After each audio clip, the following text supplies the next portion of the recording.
baby mama ain't even posted single. Damn, where she at?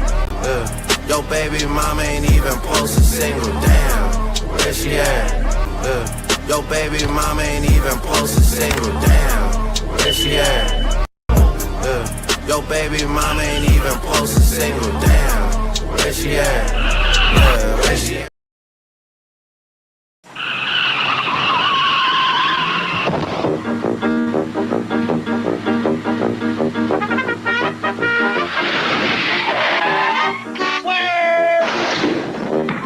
When you drive to Wendy's and order a single, you get more beef than the Whopper or the Big Mac.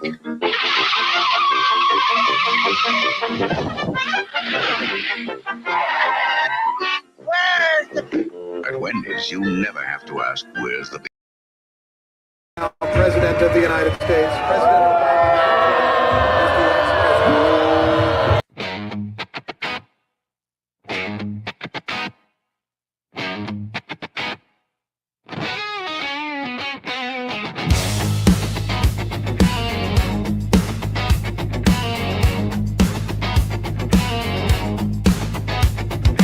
Met you at the campus gate, shouting things in all caps, rage. Every word a hand grenade. You threw labels in my face.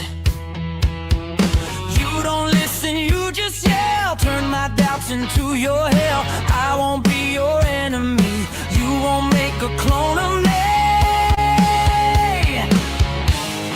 American liberal woman, stay away. American liberal woman, get away from me. You don't know my voice, don't tell me what to say. American liberal woman, stay away from me. I say that because it is usually if you study the structure of the Negro community, economically, politically, civically, psychologically, and otherwise, it's controlled by the white liberal, who usually poses as the friend of the Negro, who actually differs from the white conservative in the same way that the fox differs from the wolf.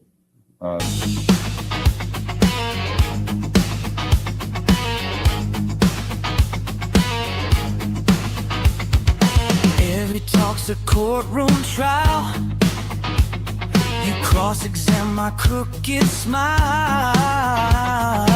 I'm not signing your crusade. I'm not marching how you say. You keep scrolling for a fight, I keep ducking out of sight. Different worlds, it's plain to see. So take your war and let me be. American liberal woman, stay away. American liberal woman, get away from me. You don't know my voice, don't tell me what to say. American liberal woman, stay away from me.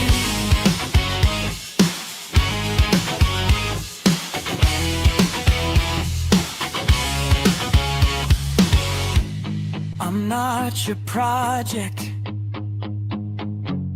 I'm not your post, I'm not the villain you hate the most.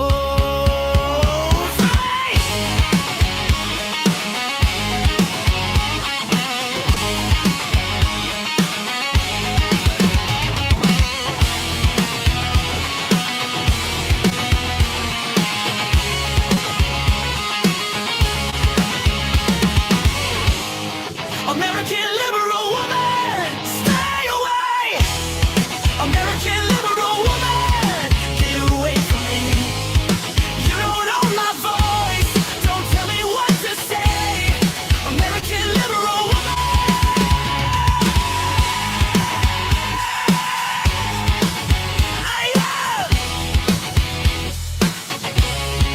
Stay away from me.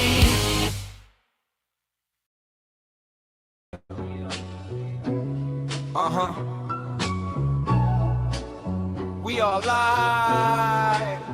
Let's talk about it with your host Jules and Latino. Let's talk about it. Pull up a chair and show people. Let's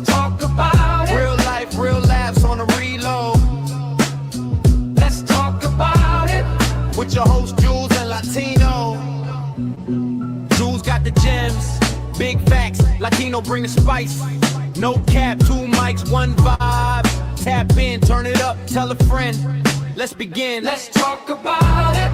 With your host, Jules and Latino. Let's talk about it. Pull up a chair, it's your people. Let's talk about it. Real life, real laughs on the reload. Let's talk about it. With your host, Jules and Latino.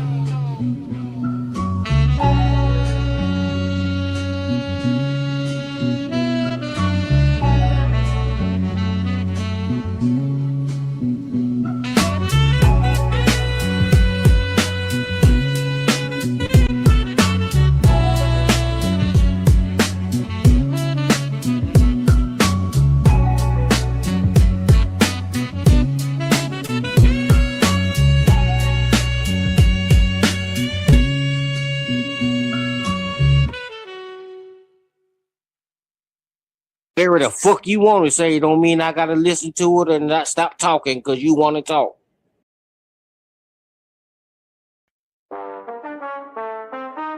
Yeah.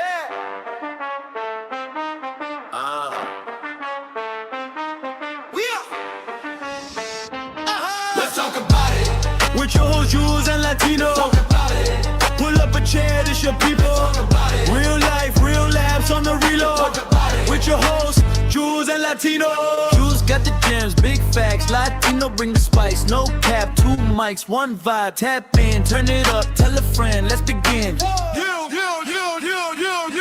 talk about it.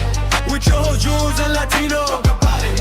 Pull up a chair, this your people. Talk about it. Real life, real laughs on the reload. Talk about it. With your host, Jules and Latino.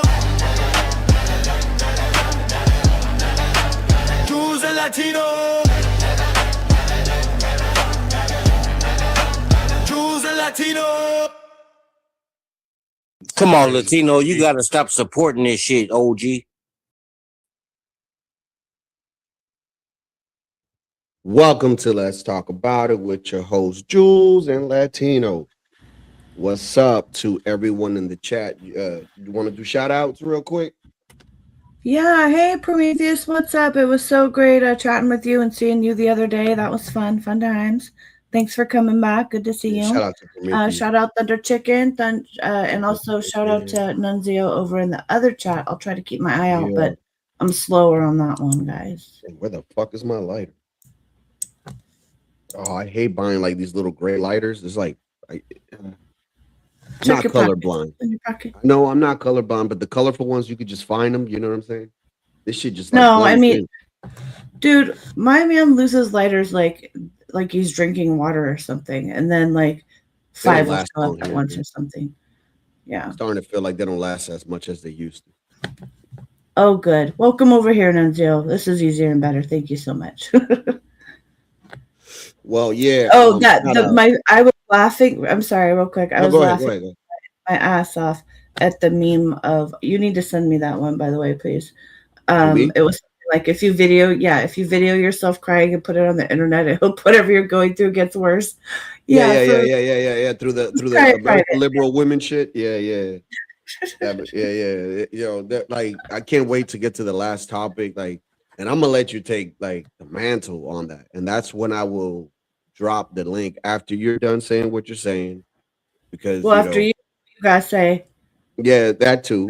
Because I do want to hear other people, perspective on the toxic empathy aspect of it. But today we have 5 stories here today. Today we have the worst national anthem I've ever heard in my life, and I'm pretty sure you will agree too.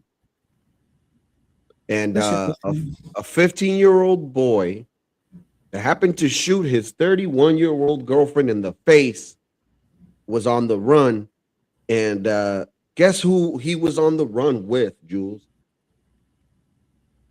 Wait, it was the 15-year-old and 31-year-old, right? Yes. Okay, he was on the run with her daughter. No, with the same chick he shot in the face. No, you're saying guess who he was on the run with? Yeah, her.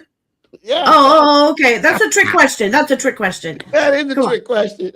I thought you meant on the run after he shot her in the face. Come on. No. He was on the run for that crime, but guess who was on the run with him? That's what I'm saying. Like, it's nuts. Wow. And then we got the lowest. Go ahead. Sorry. No, I'll stay when the topic's coming up. You're just previewing. Let it go. All right. Then we got the lowest IQ in the world. I've never thought of this, right?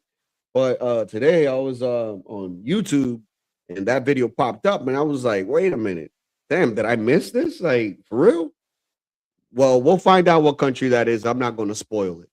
And then, we got the WNBA and of course, toxic empathy. So let's hey, real quick as we go, because we're just starting, so we'll have a few people in the chat right now, but we should do a little poll of what country people think has the lowest, as we go, but before, during, and after that topic. Let's see, because I did put in the but I did put in the description that it is a country in Africa, so they're going to have to guess which country in Africa. I kind of fucked it up. Give so much away. You didn't have to tell anybody. People might not have read it. Yeah, I know. That's all right. It's all right. Yeah, but you just got to pick a country in Africa. I mean, there's so many to pick from.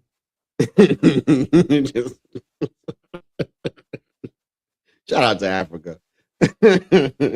I got no hate towards Africa or anything. I love Africa. I mean, I would shout out to all the Kenyan princes. Yeah. But yeah, I love Africa from TV. That's my guess too, Denzio, but we'll see. So, all right, we got here. I don't know if you guys remember Fergie, was given the title of the worst national anthem singer or performer, however you want to put it. And this was her.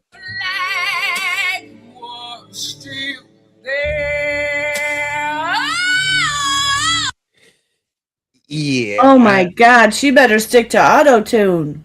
Yeah, should we keep going or? I mean, I don't know if we even need to keep. I mean, give the folks a few more seconds. All right. Does that star? I can't no more. I'm sorry. But you want to know what was funny about that part, though? Or what was funny? I didn't want to play that snippet all the way through, but what is hilarious is this. Look at the players. Look at the players. Just take a look at the players' faces.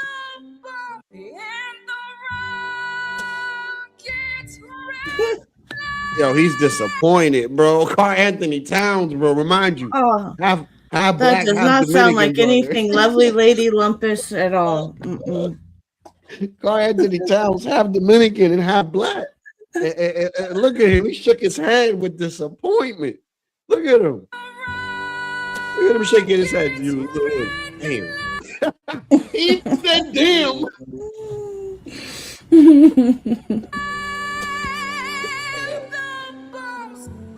He's doing like, is this real?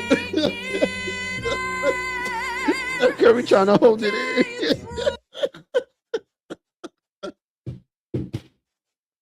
God. Yo, bro, this is hilarious, bro. Yo, even Chris Rock is like, nah, man. Like, yo, bro, this is such a, like, listen, Jules. I'm not gonna play the rest of this. But I don't know. What do you think of this idea? Like, do you think like those type of people that butcher that shit, like they should get prison time? Like at least a day in jail or That's something. Excessive. You know what? Like, for those people, time? no. Look, for those people, for those kinds of people, they should be locked out of all of their social media accounts for 6 months. They would go fucking nuts. That would be worse than prison to those kind of people. Yeah, but I said prison because we're not gonna fuck with their livelihood. One day for these people ain't shit. You get what I'm saying? No. But you trying to squeeze the juice out the lemon, Jules. Like, goddamn, you worse than I am. I almost wonder if it was a forced humiliation ritual. Like she had to have known she wasn't going to sing that well. Oh, she had to have been trying to practice and heard herself and recorded herself, because that's what a real singer's gonna do. You know what I mean? yeah, So I I feel get like it you. maybe is like a humiliation ritual. Hey, everybody! I can't really sing. I've always been on auto tune. Yeah, I think it's just an auto tune thing. I think it's a Nelly Pinelli situation, and we heard her voice. We definitely heard it. It was heard around the world. That's for sure. But one of the best national anthem singers, not the all-time best. I'll show you that in a minute. But one of the greatest that I've ever, you know, aside from Whitney Houston, of course, which I'll play in a minute. It's been Yeah, that's the Chris best one. yeah, Chris, man. Chris, the guy that sings Tennessee Whiskey, man. He's when I seen the Super Bowl against the Eagles and who I can't remember who it was, the coach even cried, man. Like I even teared up. Even listening to the shit right now, I tear up. Like y'all don't like listen. My wife gets a little bit upset because I insult, her national anthem. And I'm like, yeah, I'm sorry, but that shit sounds corny, bro. That shit sounds like it's Mexican. It sounds like the Goodwill had an 8-track tape, and that's what you guys are singing. Is it Mexican? It sounds like it. And it's like, yeah, but we ain't even Mexican though. I don't understand it, but whatever. I mean, that's what they like. So she gets a little bit upset, and I'm like, man, but there ain't no comparison to the American national anthem. Like, you know what I mean? Like, I even been to a basketball game where they had who was it? What's the name of this team, man? The Raptors come over here and they had to sing the national anthem for them, and I'm just like, with the rest of the people with the Celtics fans, I'm just like, boo! I don't want to hear that shit. Yeah. That's how I am, man. That's just how I am. But when I listen to this one here, it's a beautiful thing, man. I get goosebumps. I think about the good, bad times. I think about all the people that sacrificed for us to have these freedoms, Jules. You know what I'm saying? The people that serve, the ambulances, the EMT, the teachers, you name it, dude. All of us. That's what I think of. Yeah. It's a beautiful thing. It is. What do you think of when you hear it? Yeah, I think about people that served. I think about my grandfather and my real dad and my adopted dad, like the whole family. Basically, I come from a military family. I think about all the families that lost people, the people that I've met.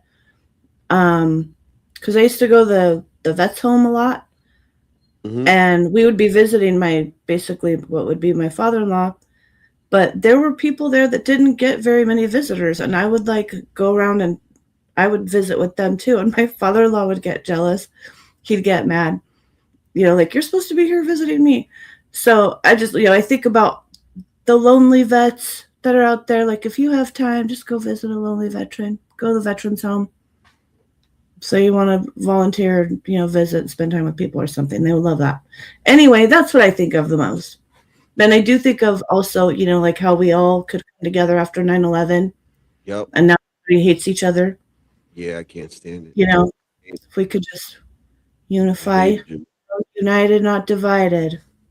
I always say, oh, I wish we could unite, man. Feel me? Exactly. Just bring the 90s back. That was bad, but yeah. America with the performance of the national anthem, 8-time Grammy Award winner Chris Stapleton. Oh, say, can you see by the dawn's early Country shit right there. Oh, so proud. Look at him holding that shit here, man. I'm trying to. At the twilight, that's gleaming, whose broad sides and bright stars through the perilous fire Oh, the ramparts we walked were so gallantly straight. In the rocky. Oh, America!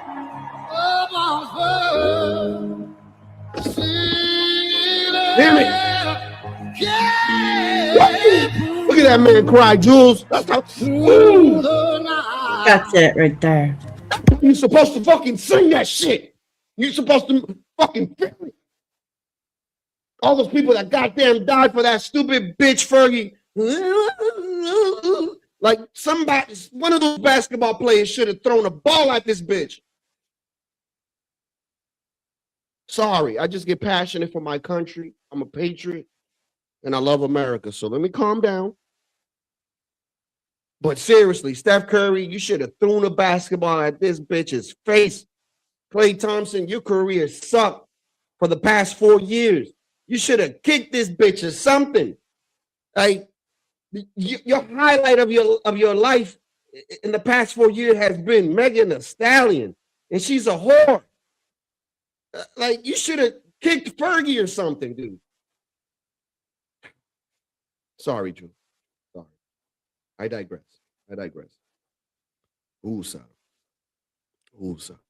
To calm down, man. It's fucking disrespectful, bro. It's disrespectful to Stanley. It's disrespectful to Lenny. Disrespectful to anybody that served. For any fucking person, woman, man, whatever the fuck you call yourself, to come out here and butcher the greatest song in the world. Hands down. The greatest. Jules, oh no, you haven't seen anything. I don't want to kill the moment. I want to respond to SB over here because I think I know what she's thinking. Floor is yours. But please continue. No, floor is yours. It's yours. Well, okay, look. You need to get shot. Our military via our government and black ops and all that bullshit, we have done some horrible shit. I don't done care. So look, all I'm saying is our veterans didn't know who they were working for, and there's a lot of veterans who are fucking pissed now because they see the truth. You know what I'm saying? Of like what they were used for and stuff. So I'm just saying I honor the hearts of everyone who enlisted because their hearts were in the right place.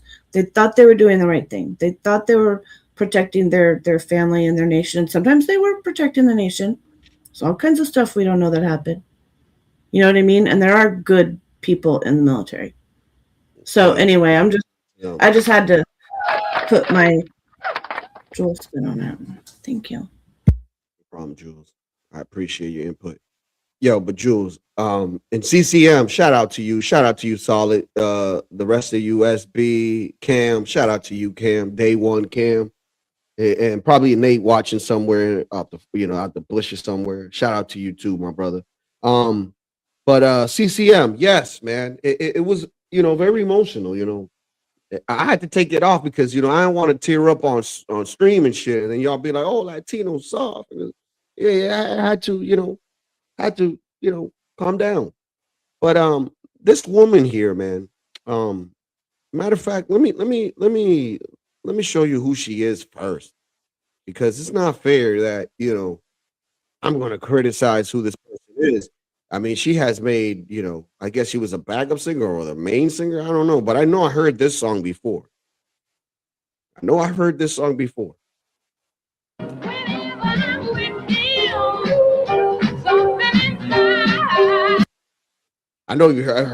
before. You heard this song before, right? No? You don't listen to... Of course. Yes, of course. That song goes, baby, baby, baby. Whatever that song Where did our love go? Yeah. See, so that's that song, right? So she, that woman, decided to sing the national anthem. And oh, say, can you see dancer the light. What so proudly we hailed at the twilight's last gleaming, whose broad stripes and bright stars through the perilous fight. Yo, O'er the ramparts we I thought the Empire was covering his ears. gallantly streaming. Oh, God. And the rockets racing, the bombs bursting in air. Why? Why? The night that I Yeah, she need to go to prison. Respectfully, Jules. She needs to go to prison. Well, and the fact that she was doing that much with her voice shows that she was really trying, and she thought she sounded good. Yo, CCM, you a clown for that. Yo. Sorry, doggies. Yeah, CCM is a clown for that one, bro. That was great. It was aggressive. Oh shit! We all Hey, remember. BD, what's up, BD? This is the greatest national anthem.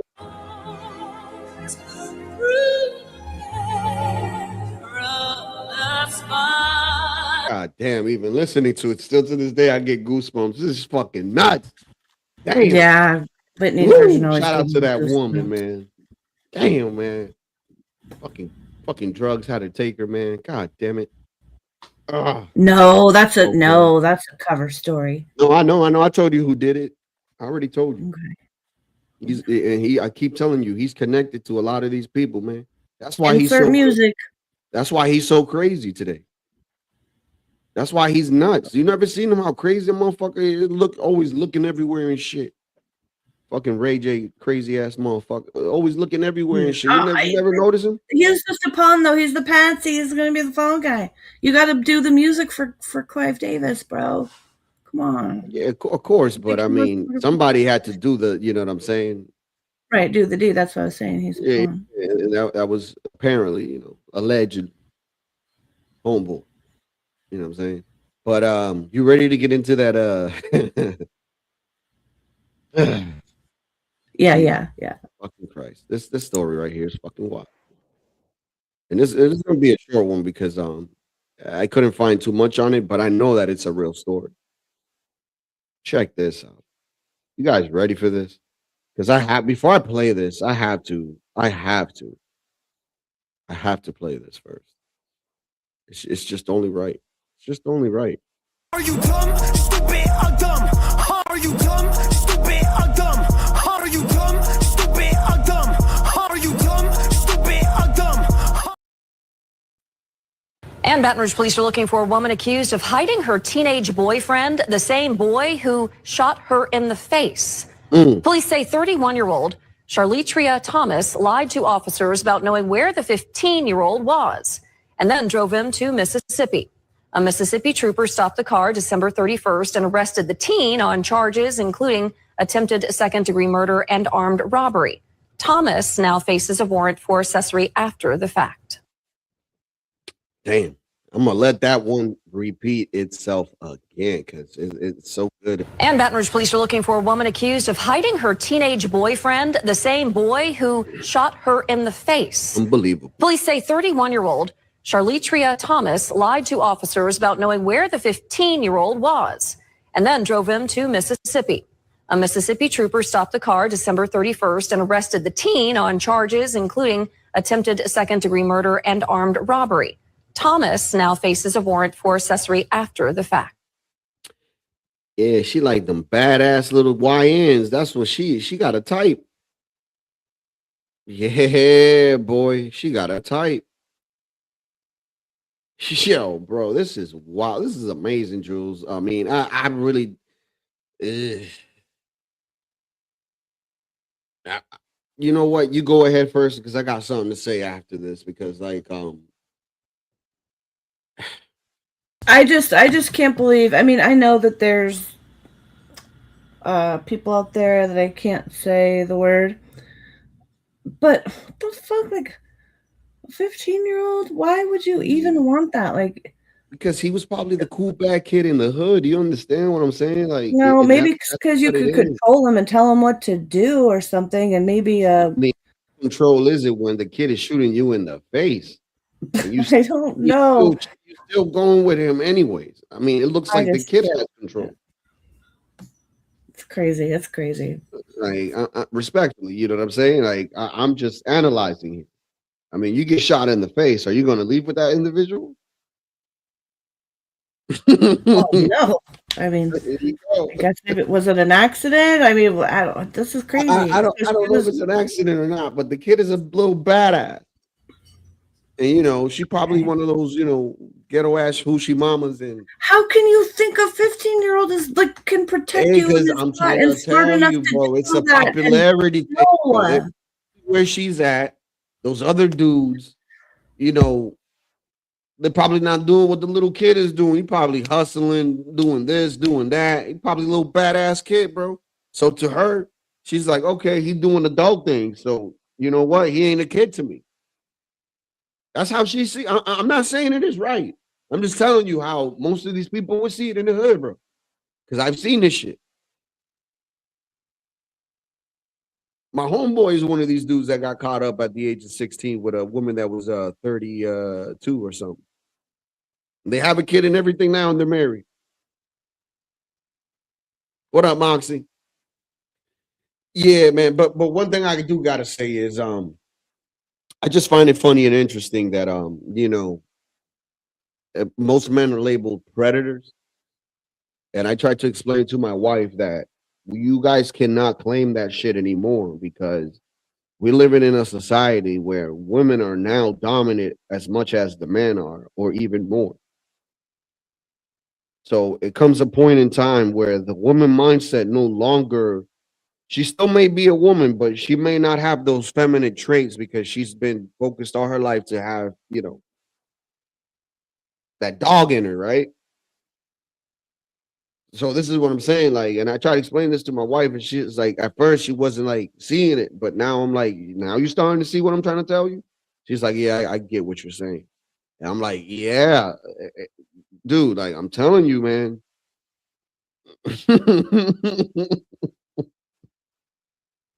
It's not, bro. Like, like I don't care. Like if they pass over the age of 21 and that's your thing, fine, you do that. But at 15, dude, and you're 30 fucking one. It's disgusting. Like, dude, she got shot in the face, right? And I guarantee you, she won't get charged for no child, whatever, or any of that shit. But if it was the other way around, though, now she better get charged. That guy is a prick. No, that's not gonna happen, girl. Like, come on, man. Like, yes, it is. There's been cases of these women getting caught. Yes, now. because why, Jules? Why? Because the mother of that boy is the one that goes after that. You think that this is gonna happen in this situation?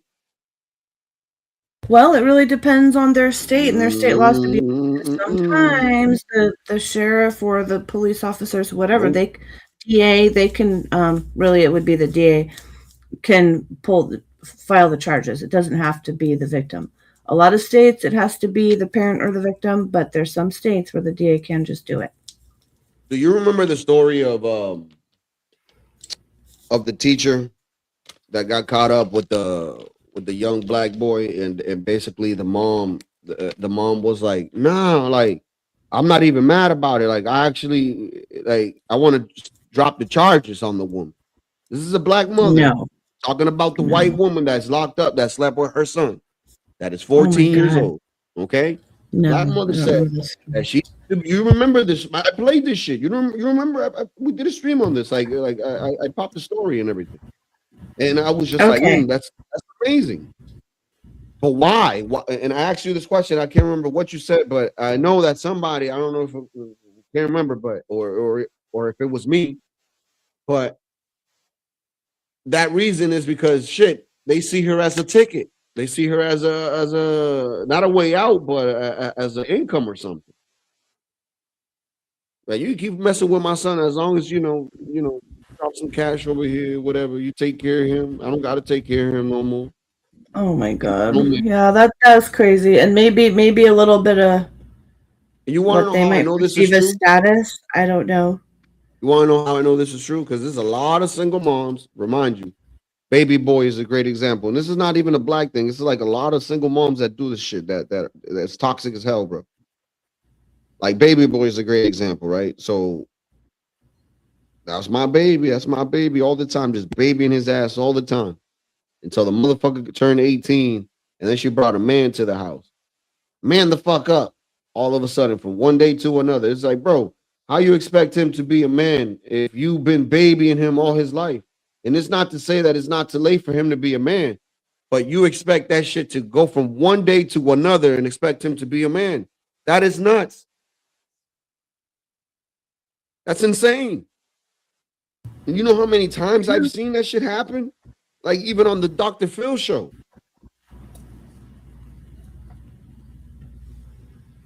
It's crazy, bro. Crazy work.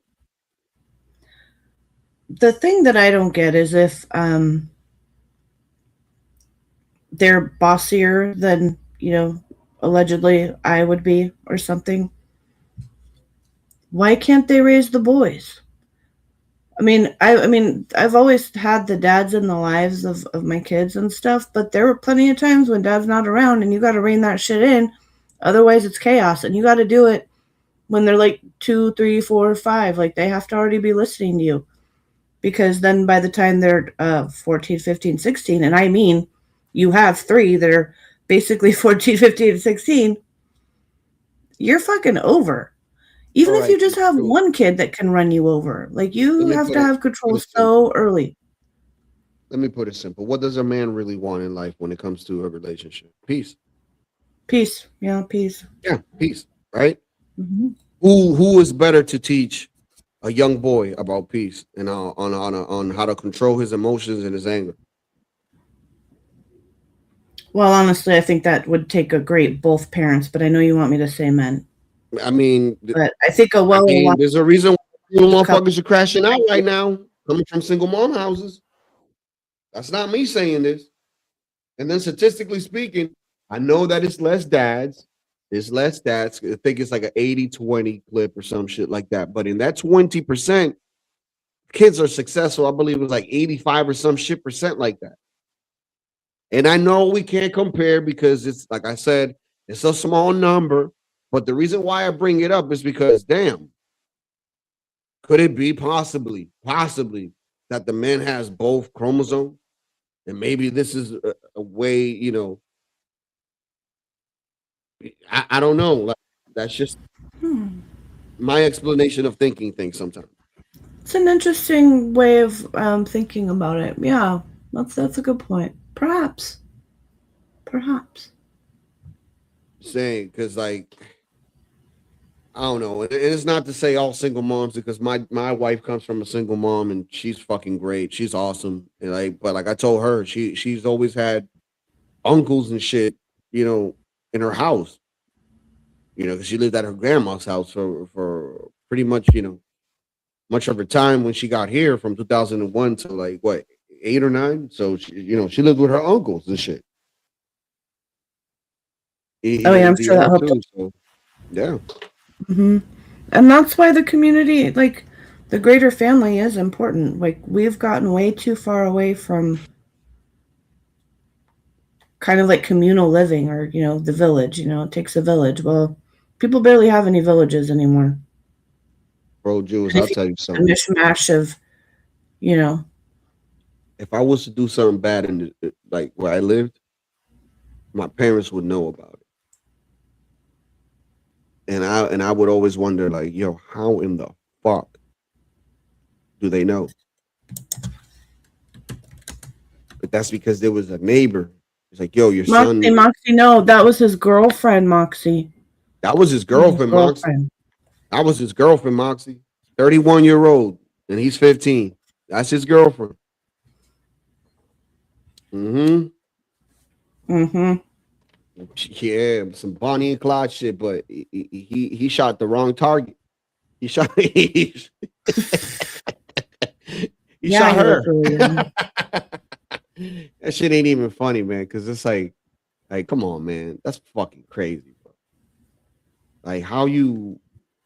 Yeah, it is disgusting, Moxie. Like, it is gross. But then again, Jules, you did mention location.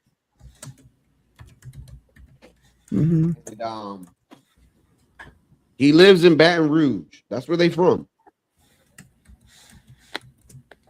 So you got to think and consider to yourself, damn, could it be possible that like most of these dudes left? Like, and all she got, the dudes that probably and all she got is this little kid. You know what I'm saying? Like, I don't know. I'm not trying to make an excuse for her, but I'm just giving you like a reason why she wouldn't pick a little kid, bro. She was like, man, all these men are players. Fuck them. I'm gonna go get me a youngin. You know what I mean? I don't know. Like you said, that's fucking nuts. I don't know how you think like that, but maybe that's what she was thinking. Like you said, he's like, I'll train his ass.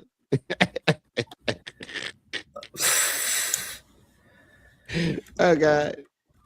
Oh shit. Yo, but this is why I was taking my time, Jules, because I was trying to put this into our soundboard, StreamYard. Damn it, it's still loading. I thought that I did it earlier, but apparently not. So I don't know. Oh, right here. I know I'm a Caucasian because when I wake up in the morning, I just have such a great life. What? She's got to be like referencing what she thinks about white people or something, right? But somebody just clipped it to make it sound like no. Said that was on Dr. Phil. Okay. But when we were texting, I mentioned the name, you know. You didn't get it. That was funny. No, I thought that was funny. Now you I'm see a Caucasian because when I wake up in the morning, I just have such a great life. Yeah, man.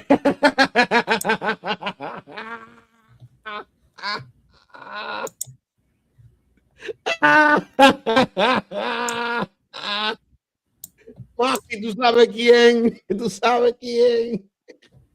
Tú sabes quién. I'm a Caucasian because when I wake up in the morning, I just have such a great life. Oh God, let me stop. Oh, so good. That's why I took some time. It was worth it. Definitely. But let's go on to the next story, y'all. Did you guys have your wait, real quick before we go on to the next story? Anybody in the chat who prays? NYC just heard a gunshot outside his place, so give up a prayer for NYC safety right now. Are you sure it wasn't a backfire? I'm just kidding. That's what people always say to me when I say I think I heard a gunshot. All right, let me pull up the next.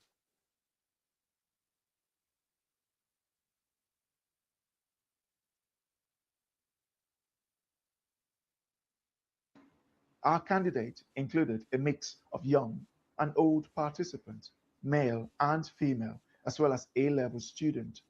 Everyone who participated was above 16.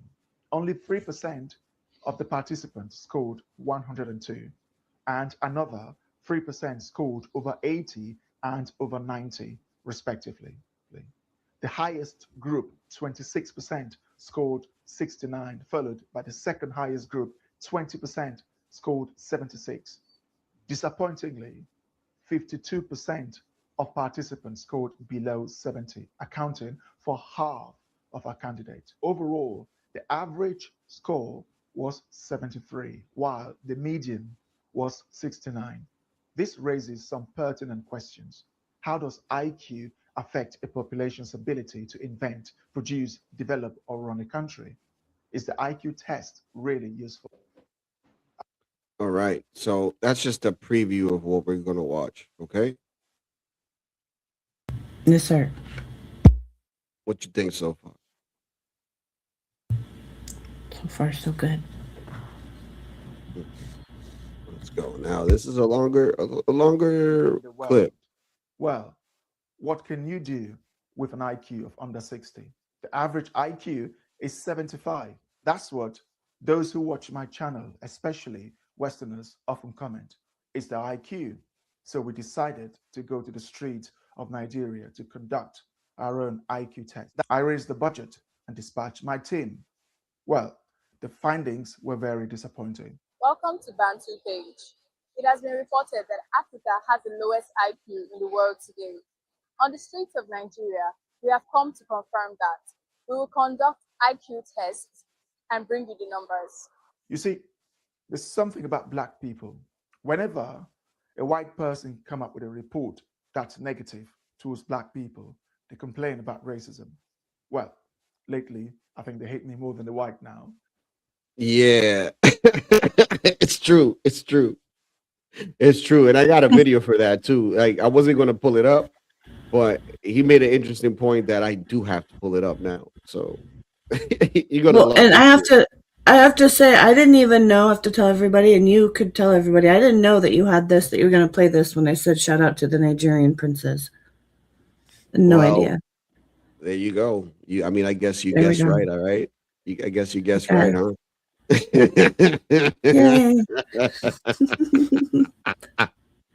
Yeah, so Nigeria has a below the poverty rate, man. 60 fucking 1%. Fucking amazing, bro. 61%. So Vanta's people get, they were saying that they were low IQ. Apparently, no, Vanta, your people are actually smarter than these other people, I guess. Vanta's people get a break. Nice. Yeah, they get a break. Look at that. Ain't that awesome? Ain't that awesome? Damn, man, where the hell is the clip of this guy? Let me see.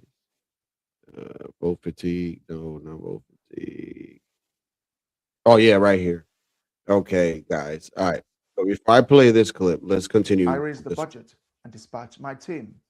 Well, the findings were very disappointing. So we conducted our own report. We're Nigerians who went to the street of Nigeria and conducted an IQ test. It was so disappointing that I had to take one myself to make sure this thing wasn't that difficult. Yo, Jules, you heard him? Yes, he had to take one his own self. I'm not bragging here. I did pretty well. Our findings did not deviate from the report you find on Google. Welcome to the IQ experience. When you search online... That's not even a flatback. Did you see that guy's head? Did you see the back of that head on that person? It was very bulby, very Jesus Christ, very Jakub-ish. Yeah, it's very Jakub-ish.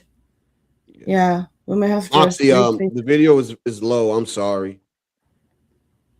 Can't put it any. The IQ experience. When you search online, you'd find studies claiming that sub-Saharan Africans have the lowest IQ in the world. I've seen this report for a long time now. However, my Western audience and the commentators often insist that IQ is the reason why Black Africa is backwards. True to form, my team did not fail.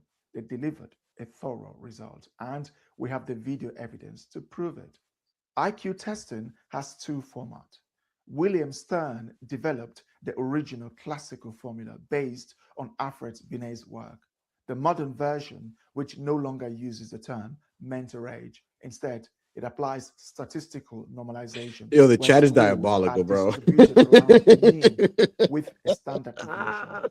Wait, pause it. We're not hearing this because we're talking. But CC's asked what's a Jakub? A Yakub. We might need to. This motherfucker said, where is it? Right here.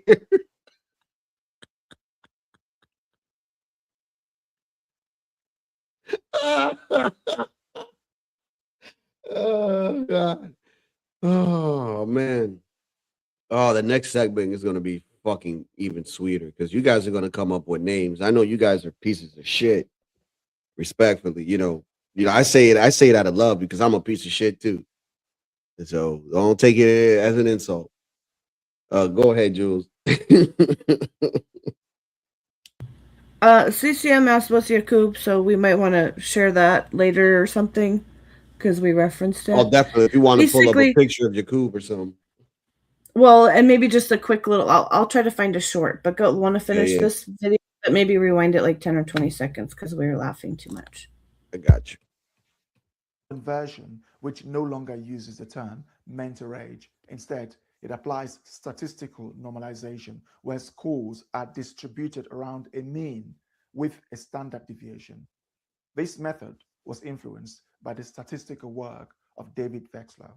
I have never wanted Black Africa to be better than when I was going through the result. Let me explain how we conducted the test and who our candidates were. We set up to the streets of Lagos and we place our tables, computers at mall, high street and popular areas. And at random, anyone who wants to come, we offer them 1,000 naira to sit down and complete the test.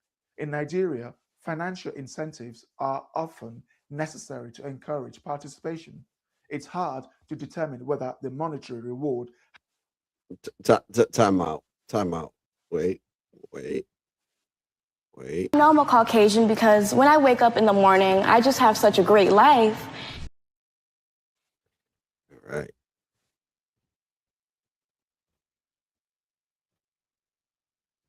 Had a negative or positive effect on the participants, which may have invalidated the result. Nevertheless, the candidates appeared to enjoy the experience. Our candidate included a mix of young and old participants, male and female, as well as A-level student. Everyone who participated was above 16. Only 3% of the participants scored 102, and another 3% scored over 80 and over 90, respectively. The highest group, 26%, scored 69, followed by the second highest group, 20%, scored 76.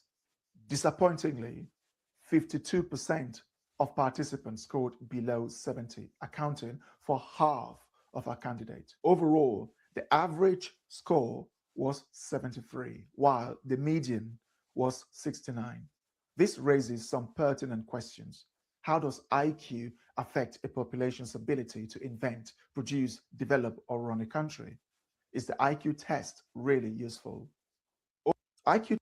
I mean, dude, you have that clip of what's his name, Pastor Manning, saying that these people have never built cars, planes, trains, or anything like that. And I'm like, yo, but they got planes in Africa, right? And then Vanta once told me, it's like, no. They got all that shit from like when the British left over there, and that's what they got. Like, and I'm like, wait a minute. So you're telling me they've been making money in the process with shit that wasn't theirs to begin with, train tracks, planes, and all that, and they couldn't adapt with free money? Like a free business, basically. Like this, like it's amazing, bro. Like instead of going forward, they're going back. Man, this is why I love America, man. Like, I mean, shout out to you engineers and all you people, man, that make a difference in the world, bro. Because God damn, man, I don't know, man. And you might be on some with the heads and shit, man. Some of these motherfuckers be having flat heads and shit in the back. Well, I didn't mean that as a racial thing. I mean, I've seen that in all races. When someone's really stupid, it seems like they have a flat back of their head. Yeah. That's all the races. Afro Americans like that too. Yeah. So a lot of them. Testing. Yeah, that's a cranial thing. Its value depends on how and why it is utilized. Psychologists view it as one tool among many to understand cognitive abilities rather than a complete measure of intelligence. They use IQ tests to help diagnose conditions such as intellectual disability, attention deficit or hyperactivity disorder, ADHD, and autism spectrum disorder. In psychology and cognitive science, IQ tests help researchers study human intelligence, brain development, and learning processes. It is important to note that IQ tests do not measure all forms of intelligence. They primarily assess logical reasoning, pattern recognition, verbal ability, and working memory. In contrast, they do not evaluate creativity, emotional intelligence, social skills, or practical life skills. Additionally, various environmental factors such as education, nutrition, cultural background, and test anxiety can. Damn. You know, listen, listen to this. Education, nutrition. Okay, that's fine. Education and nutrition, right? That's understandable, right? That's understandable. Any nation that has these two elements there, yeah, you know, it could definitely cause a problem, right? But check the next one out. Cultural background. Cultural background. What does he mean by that? What does he mean by that, Jules? Cultural background. Interesting. Well, I mean, I think he's talking about where they live. And like he said, their ability to produce or, you know, maybe just follow instructions. Chad, what do you guys think about that? Cultural background. Like, what is he implying or what is he trying to imply by that? Because, you know, I really don't want to go into this man's mind because, you know, I'm not going to say something he didn't say, but I'm just wondering, what does he mean by that? No, it's a good question. And test anxiety can influence a person's scores. Consequently, IQ tests do not fully represent an individual's overall intelligence or potential. It is essential to highlight that this should not be a reason to mock or insult Africans. IQ is not entirely fixed. Learning, education, and life experiences can change cognitive abilities over time. Therefore, a single test may not accurately reflect a person's long-term intelligence.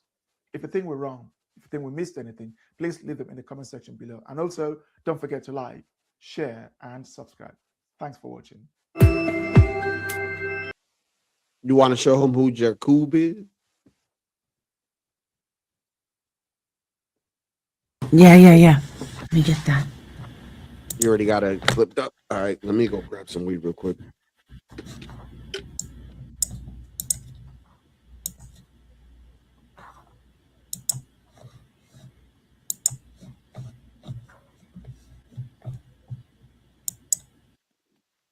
I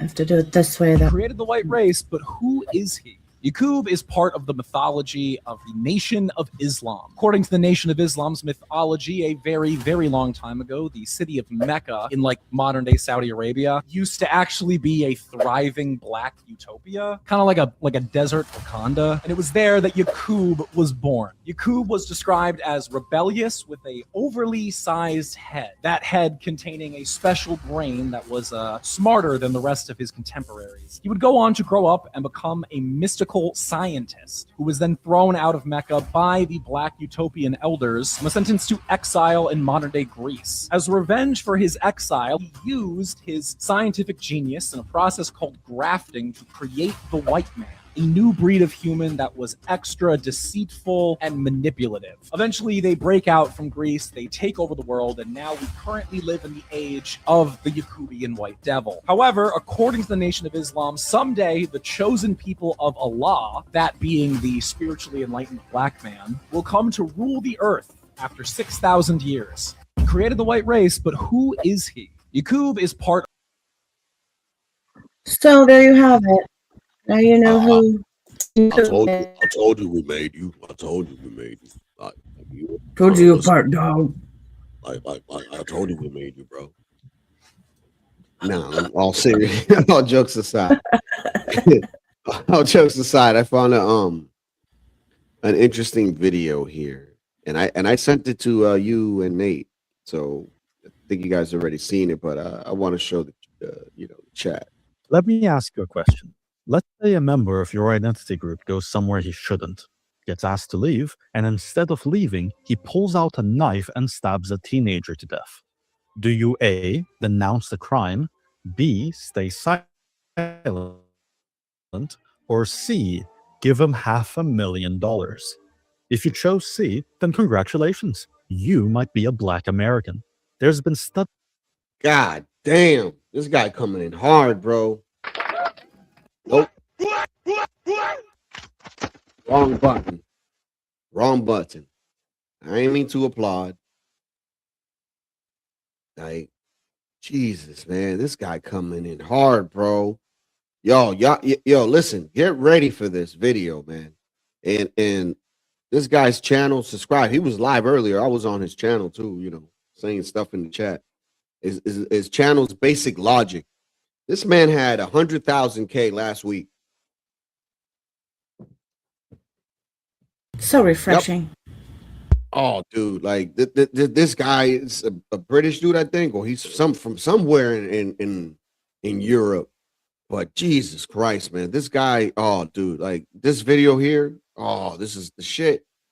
Silent, or C, give him $500,000.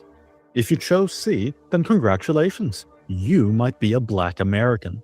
There's been study after study trying to measure in-group preference among ethnic groups in the US. And consistently, the most racist group is Black Americans, with the least racist being whites.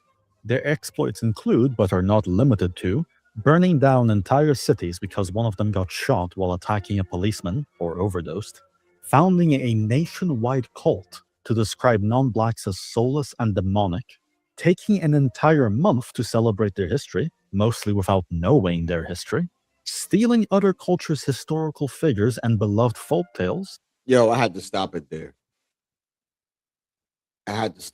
Because that's what King Shenard doesn't understand. He's like, oh, because I heard you say it. I heard you say it. This is what I was talking about right here, bro. Like you like y'all claim to be pharaohs, natives, fucking what else? Fucking redheads, like Abraham Lincoln, George Washington. Like at some point, it's just like you don't have a sense of direction, like, and that's what I'm saying. Like when it comes to us, we have a sense of direction, and we have a country. That's a perk too. You get what I'm saying? And it's not to say that Black people don't have a country, because this is more their country than it is mine, and that's just a fact. But what I am saying is, like, when you guys come off like that, like, oh, I'm this, I'm that, I'm that, I'm this, I'm that, I'm that, I'm that. It's like at some point, it's just like people start clowning you because it's like, which one is it? Like, you know what I'm saying? Yeah, I totally get what you're saying. Either you're the most oppressed or you're the greatest ever. Which one is it? Thank you. Can't be both. Monic, taking an entire month to celebrate their history, mostly without knowing their history, stealing other cultures' historical figures and beloved folk tales, putting up monuments of irrelevant, overweight Black women everywhere, and lecturing others about how everyone else is racist by default because of their skin color. Hey, look at that big ass bull. As well as being the only comparable identity. Look at that big ass bull. God damn. God damn. In America to have more murder offenses than murder victims, which for those of you who are mathematically challenged means they are more likely to be perpetrators of interracial violence than the victims of it.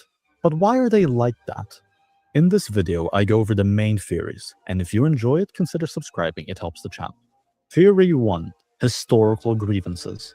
This argues that the contentious history between whites and blacks, such as slavery or Jim Crow, is the reason for today's anti-white racism. However, racism usually follows simple cause and effect. A bad experience leads to prejudice. No one alive today in America was a slave, and no one was a slave owner. If historical reasons are the cause of current racism, then that can only be possible if older generations are teaching younger generations to hold on to that grudge. And what's striking is that historical grievances usually fade over time, because it's illogical to blame people who weren't born yet for crimes neither you or anyone you know suffered. Yet Black anti-white sentiment seems to worsen with each passing year. Other groups, the Irish, Asians, Italians, also endured severe discrimination and moved on.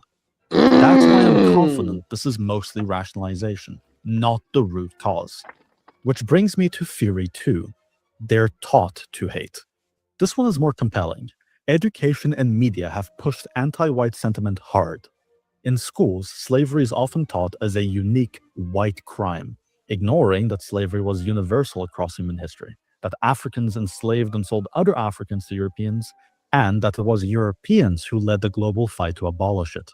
Media is even worse. Biased coverage fueled Black Lives Matter riots by portraying every cop as an immediate lethal threat to black people, despite data showing police shootings track crime involvement, not race.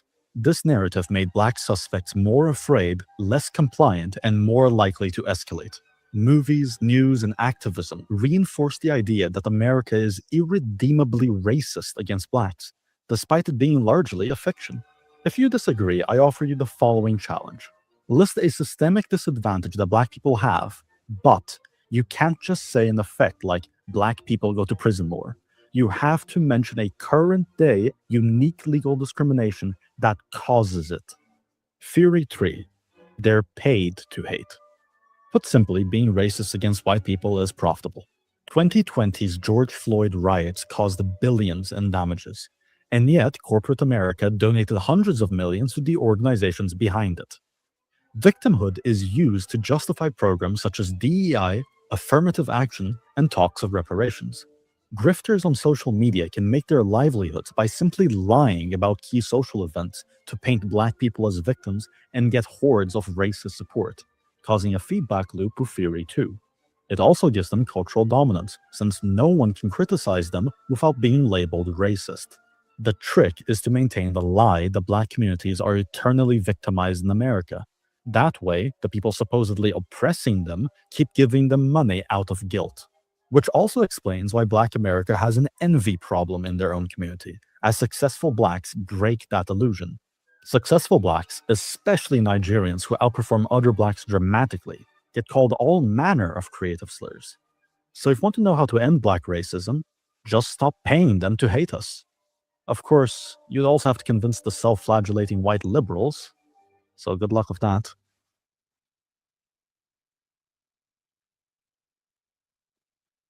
What you think about that? This guy has a simple breakdown, and he gives it to you straight. I mean, all great theories, and I'm sure, you know, those happen at various percentages, but definitely, you know, sad to say it, but a lot of them are taught to hate. Yeah. Yeah. Yeah. You know, just continue. I don't be telling my kids not to hang out with black or white kids or anything like that. That's just crazy. Yeah. I mean, if someone becomes your friend, they become your friend. Yeah, you know, you want to hear a funny story about that? So I was at some, you know, family's house for a baby birthday party, a 1-year-old birthday party. And we were talking, and a woman was telling a story, a black woman was telling a story, and, you know, I'm the only white person there, basically. And she said something like, you know, like how the white man would hit you. And then she looked at me like, oh my fucking God. Like the look on her face was like, I can't believe I just said that in front of you. She goes, oh, I mean, like, you know, when you get hit so hard, your skin turns white. And it's like, yeah, it was too late to walk that shit back, man. It's too late to walk that shit back. But she was probably taught that, you know, she was probably taught that term growing up, you know, or and whatever else. Fucking Jules. That happened. True straight. Awkward as shit. Yo, check this Then you out. guys should just play in the NBA, and we'll see how many of you make it. I mean, you know how stupid it is to say, like, you can't separate men and women. Your league literally exists because you separated men and women. Then you guys should just play in the NBA. So we'll be talking about the WNBA now, which I really don't care about, but it's the shit that these people are saying, bro, that it's like ridiculous. It's like, bro, it's a 90-10 issue. And they can't learn to let it go. And like this girl here, Kate Cunningham, I'm guessing that's her name. She's standing on business, and she's doubling and tripling down. She's like, I'm not changing my stance. I believe I in think what I I said believe. what I said. I think it's kind of common sense, and I think I'll always believe in that. I think it's really important to protect children, and that's little girls who are also involved in that category. And so I stand on what I said, and I'll always believe that. I see you, Sophie Cunningham. I see you. I see you. Yeah. So shout out to Kate Cunningham. You go, girl. Their name was Sophie, but whatever. Oh, Sophie Cunningham? I think so. Wasn't Yeah, it Sophie Cunningham. Sophie. Yeah. Sophie. Yeah. Yeah. Oh my gosh. The day after that happened, the amount of, memes and gifs that came out with that was unbelievable. Yeah. The black chick, like, don't point at me. Don't point at me. She's like, oh, I knew that was getting her mad, so I'm just gonna keep pointing at her. And then people are commentating, look, all you have to do to piss them off is point at them. All you gotta do is point. Yeah. Like, all you gotta do is point at them. Do better. Do better, ladies. Do better. Let's go. Do better. What's your stance? What is your stance on men or athletes who test as biological male participating in women's sports? What's your personal stance? Yeah, I mean, I don't know that I would say that I'm educated enough from a scientific standpoint. I don't ever believe that exclusion is an answer. I just don't. I do think, when we think about various levels of sport. Based off her answer, she could have been a Supreme Court justice.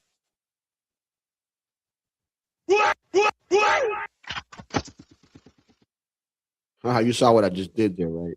Various governing bodies of sport and things that go into that. Like I said, I'm not educated enough at the different levels.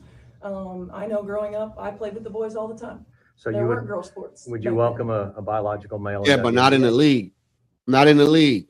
Not in the league with people that actually,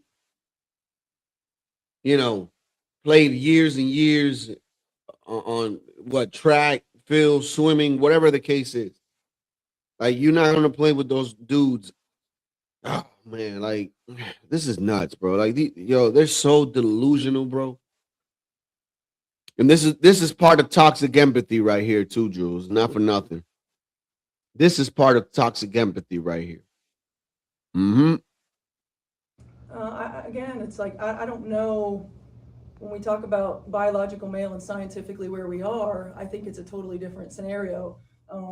As I said, I'm not educated enough in terms of, of transgender and transitioning to give you a smart answer. I would say though that I just don't feel like exclusion is an answer. And I think that we need to have deeper, more layered conversations. And you'd be okay with them in the locker room? Yeah. Is there any frustration because you guys are in a really fantastic run that this is distracting from that? There is a frustration, of course, because we want to talk about basketball and we want to continue to work on our game and we want to continue to grow as a team. But I also understand, like, this is part of our growth edge as a league, right? It's part of our growth edge as a league, and we have to be able to manage. We have to be able to insulate as much as we can, and then we have to be able to lead with conversation.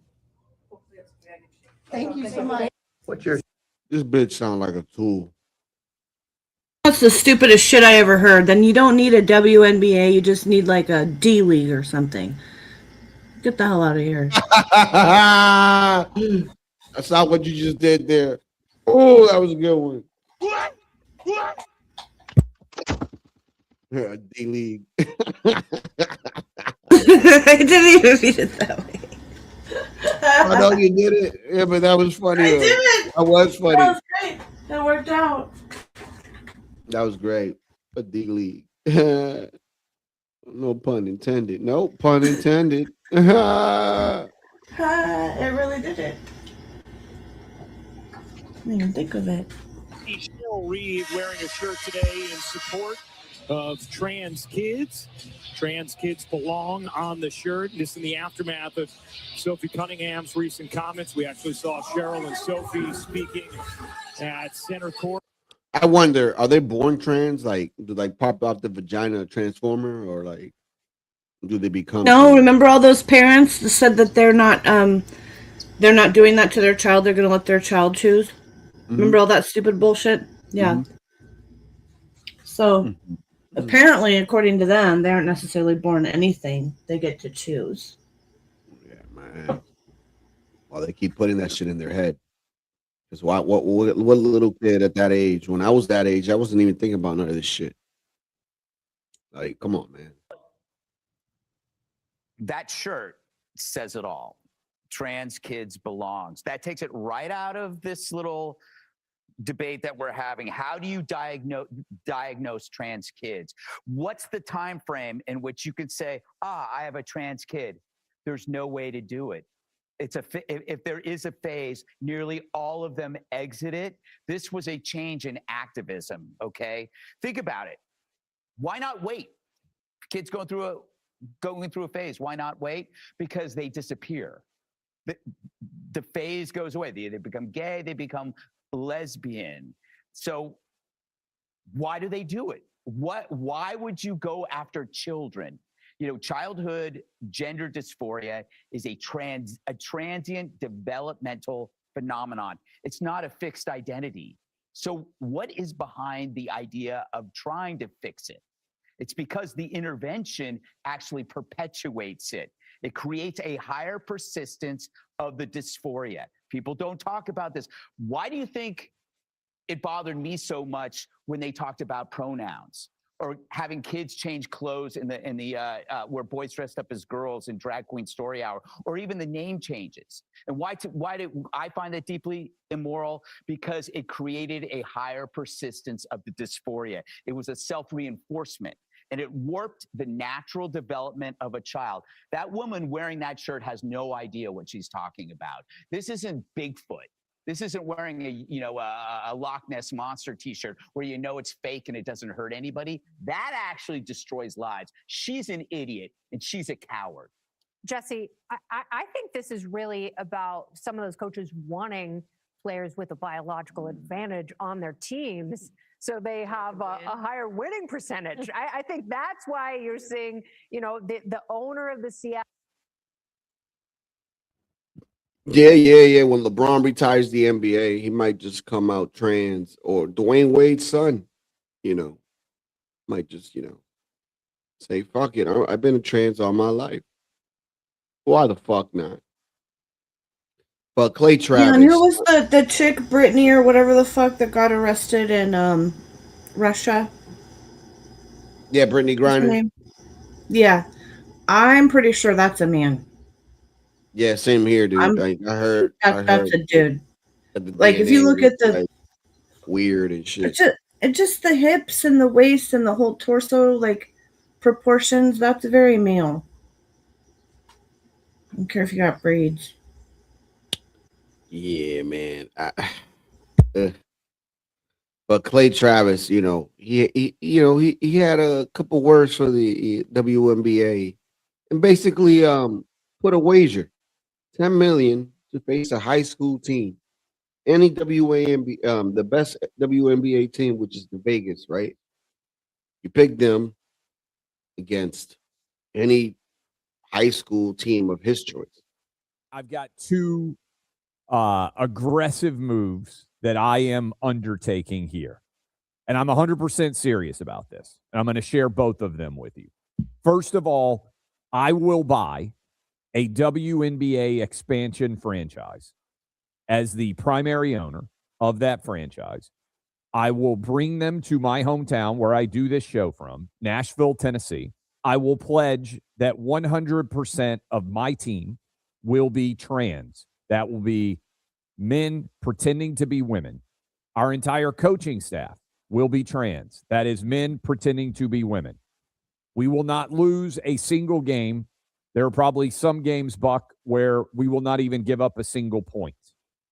I will call this team the Nashville Balls, and I will become a dynastic sports owner.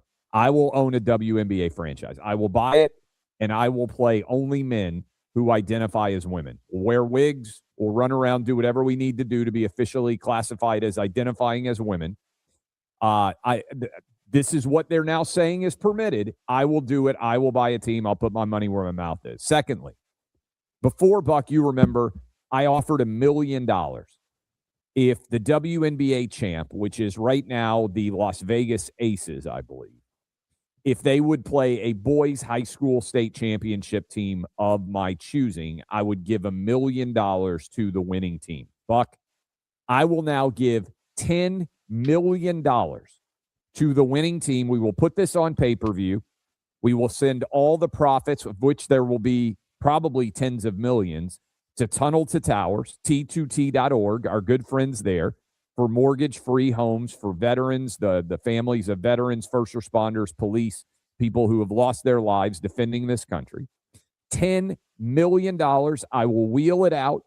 I don't even know how much space $10 million. We'll dump truck it out, put it in the arena. A boys' high school team will get $10 million if they win the WNBA. They say that they're underpaid. They say that they're as good as men. Let's decide it once and for all.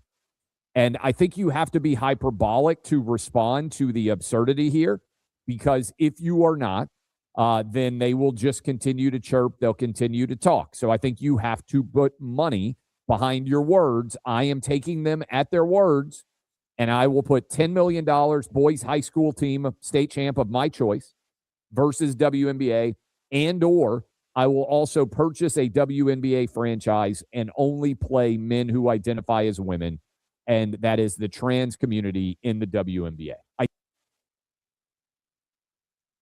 mean, hey, if they're I smart, love it. they'll take it. They'll take that deal. That's $10 million. We get smashed. Do it, dude. You know? We'll see how this plays out. Yeah, that'd be fun. I actually have a clip on how that plays out. Here it goes. Yeah. This is how it's gonna play out, Joe. Like right here. She exploded past the first defender, powering through the second. She's unstoppable. Up for the dunk. Boom! She flexes and stares down the court. Pure dominance. Yeah. Wow. We got some interesting names as well too for the basketball team here. So check this out, Joe. What you think about that?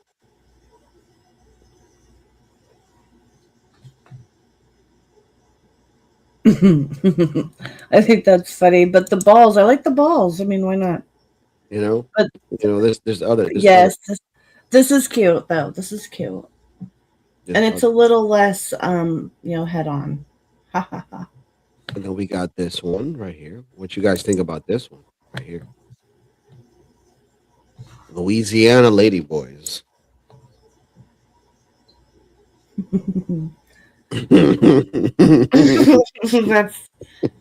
that's pretty good too. You know. Wait. I got more. I got more. Wait a minute. I'm out. Wait.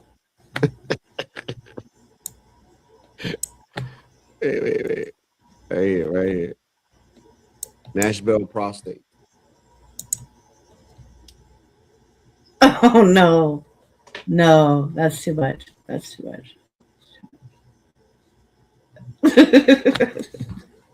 We got more. Nate. We got more.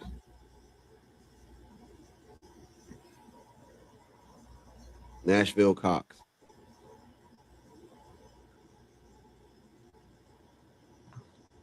That's a good one. Yes, that's a good one. And we got another one. We got more.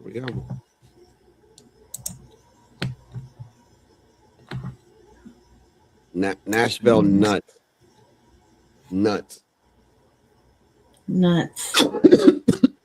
Then you got two baskets. Yeah, that's fun. Yeah. Definitely. What we got? Maybe I'm just out there. I just want to see two Planters Peanuts guys up there. So. The Tennessee Tranny.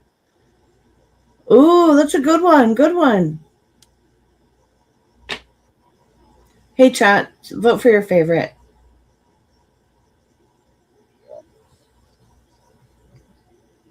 Oh yeah, we do got more. We got more right here. This one you gonna laugh. Nashville ball. See how the balls are on fire? Very on fire. Nate said Nashville nip tucked. Nip tucked. Yeah. Wait, I gotta play this. And then with the trans community, like, we're being dehumanized. They say that we want to hurt people. I don't want to hurt anybody. I just want to use the bathroom.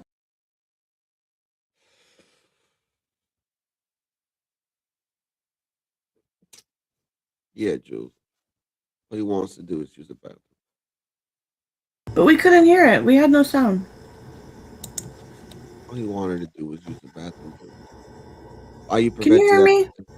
I can hear you. Okay, we couldn't hear the video. I mean, we know what it is, but there was no sound on that. All right. I heard it.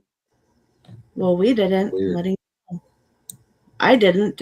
Was it just me? Or It was probably you. Snowballs, basketball, Minnesota. Okay. How about this one? Snowballs, Minnesota. Oh, I like snowballs. Snowballs is fun. Let me see. Oh, this one is hilarious too. Let me see. How many of these fucking did I fucking? The hot links. Oh, god damn. That's funny. Hot links. Come on, man. It's funny. The Washington Monument. I like Seattle scrotums, Moxie. I like that. That's good. That's good. How about Washington Monuments? Yes, that works. Yes. That very much so works. But wait, I want you to go back and try to play the trans thing so I can hear it. Because I want to compare voices with someone. Because I swear to God, he sounds like someone to me. And then with the trans community, like, we're being dehumanized. They say that we want to hurt people. I don't want to hurt anybody. I just want to use the bathroom. Okay, so now compare it with this voice. Spray painting a swastika on the side of my Cybertruck, you psycho? No. Yeah, you are. I watched you do it through the security cameras, you idiot. Well, it's my right, because you. We don't have to watch the whole thing, but doesn't that sound like the same voice? I really think that could be a parody, and it could be JP Sears dressed up as that person. Or they just really sound alike. They just sound alike, because this is actually a candidate for the Senate race in Maine. Unfortunately. But, all the world's a stage. You never know.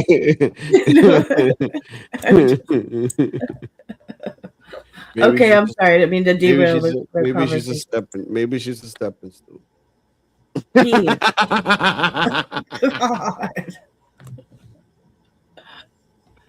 Oh, the Philly Fudge Packers. Good one. Oh, man.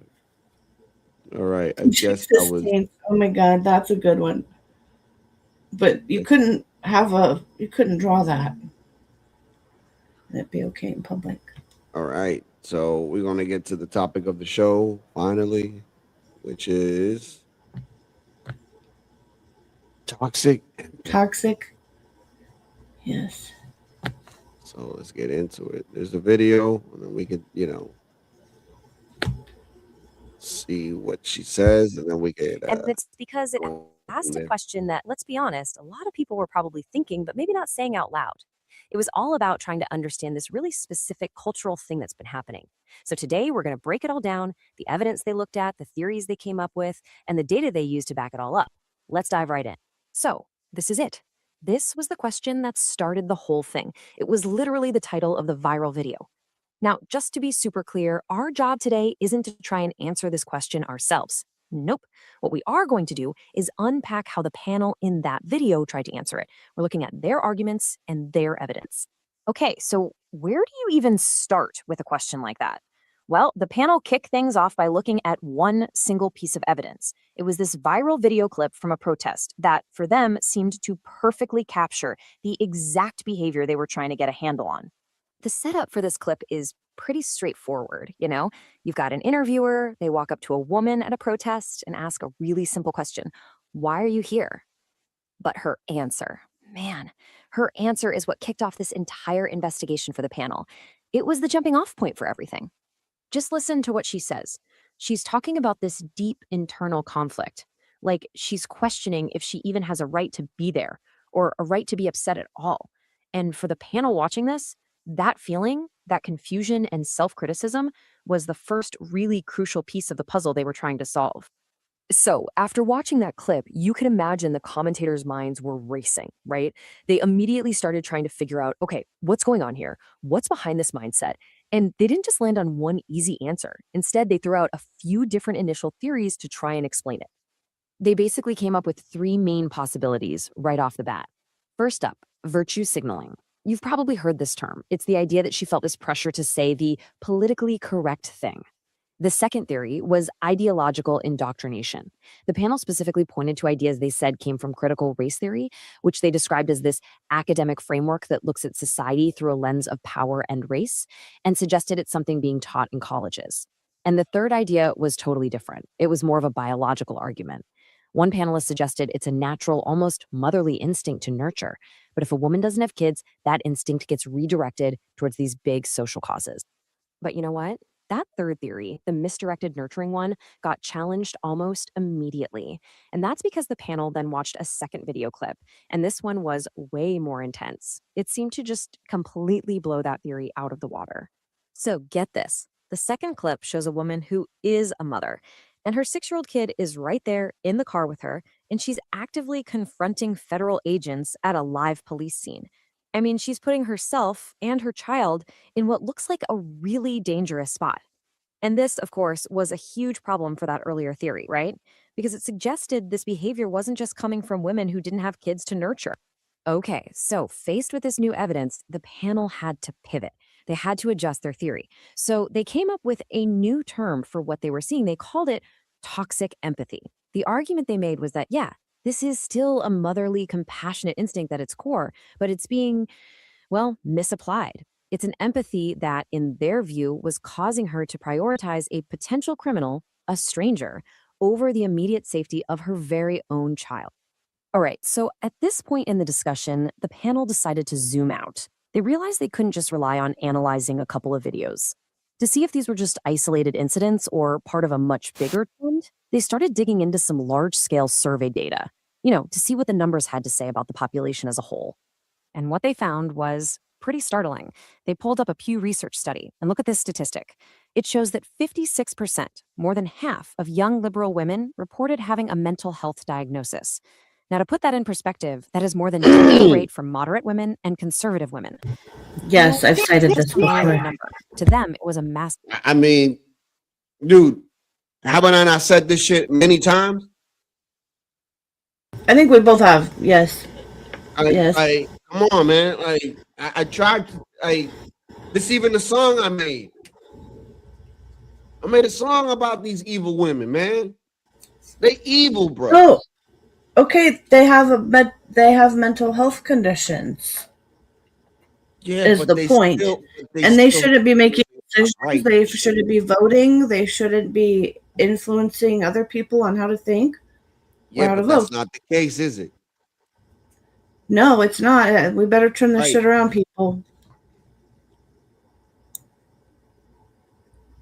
It's not like we're gonna take their rights away now, are we? Right? We can't do that. So, what else can we call it? Toxic empathy, because these bitches, and the reason why it's toxic empathy, right? Let me give you an example. So, I can't remember what country it is in Europe, but they did a study, and in this study, it showed, Spain, it showed France, it showed, England, it showed, Germany. It also showed Poland too, I believe, Denmark, and some other places. I believe, was it Denmark or was it Poland? One of the two. But instead of increasing, on essay and grape 30% clip, it went down a 30% clip because it didn't allow all those migrants like those other countries did. Oh, that was probably Poland because the other place, probably Poland. They were letting them all in. Yeah. Right. So it's probably Poland. Right. So this is the thing. You see, that's a man taking charge and control of shit. Because if it was up to a woman, she'd be like, no, let them in because you don't understand. We got to empathize. They got children and all this shit. But I showed you guys a video of all those migrants coming in through Spain. No motherfuckers didn't have no kids on them. That was all dudes. All dudes. Mm-hmm. The same thing with Joe Biden was letting everybody and their mama in. Don't get me wrong. You saw some kids, but what did you mainly see? A whole bunch of dudes. Military-age men. So you allowing these people in here because of your empathy and your stupidity, because you can't even think critically. You can't. Well, they let them in because there was a whole operation around it. What is it? Destabilize America. Thinking. There's no thinking ahead. There's no thinking to the future of what possibilities or what may, cause something, Because at the end of the day, it just doesn't make any sense. These are the same women that would pay $6,000 to live in a condominium, right? For safety reasons. And when I'm at the door making a delivery, these motherfuckers is letting me in like nothing. I'm like, dude, I'm fuck that, dude. Like when I lived in an apartment and somebody's delivering something, I let the delivery guy wait outside or let him ring whatever doorbell he's going to deliver the shit to. If it's not mine, I don't give a fuck about that. It's not my problem. Because to me, I'm like, is this guy really a delivery driver? I don't know. But that's the mindset. It's like, oh my God, I gotta be nice. We open the door for him. Just like that lady that opened the door, remember, in her nice condominium, she opened the door, and what ended up happening to her? She wanted to be nice. I don't know which lady you're talking about. That shit really happened, man, and I believe it was in New York. Yeah, man. Like, come on, man. Like, so you paying for this building, paying for safety, but you letting everybody and their mama in the door because you feel like, what we doing? This is what I'm talking about. It's like they need guidance, bro. Yeah. Well, if nearly 60% of them are on some kind of stabilizing medication, yeah, they need help, and they shouldn't be on social media. I mean, you might want to let them out in the world, but like have some structure, help them. I don't know. You got to help people though. Try to do some rehab. I don't necessarily trust all the meds either. You know what I mean? That could be keeping them screwed up. Dude, I especially depending on how many different ones they're on. That shit fuck up way more. Yeah. You're way out of your greenish. I'm telling you, man, people really think it don't, dude. Like, why would they tell you, oh, you might feel depression or thoughts of suicide or whatever? Like, what the fuck? Like, man, all I had was a broken toe. You know what I mean? Like, come on, man. Like, yeah, you don't need all this other stuff. It's ridiculous. It's a red flag, a huge indicator of some kind of deeper issue. And the data on happiness was, if anything, even more stark. According to the source they cited, only 12% of liberal women said they were completely satisfied with life. Compare that to 37% of conservative women. I mean, that is a huge gap in life satisfaction, and it became a central pillar of the argument the panel was building. And then there was one last piece of data they focused on: loneliness. The numbers they looked at showed that liberal women were over 3 times more likely to say they felt lonely often. Yup, but that's by choice. Why? Because they fighting against what they really want. So in reality, they want to be with somebody. They want to share a life with somebody. But the problem is that they're so indoctrinated with their dumb stupidity that they can't learn and let it go. You can't dick comatose one of these bitches, because you can. But it's hard for them to snap out of it because they're so ingrained in that political bullshit. when they should be focusing on making blueberry muffins and shit. Go ahead, Jules. I mean, you're not wrong. I think I've said all I have to say about them right now. Yeah, it's wild, man. Some of it too. Also, actually, I did have this thought. Wait. I'm sorry. Yeah, I did have something to say. I thought of it earlier. Is that okay? Just hear me out. I'm not trying to make excuses for anybody. Not at all. But I think there's multiple facets of things, right? So this is part of it, for sure, a big part of it. But other big parts too are groupthink.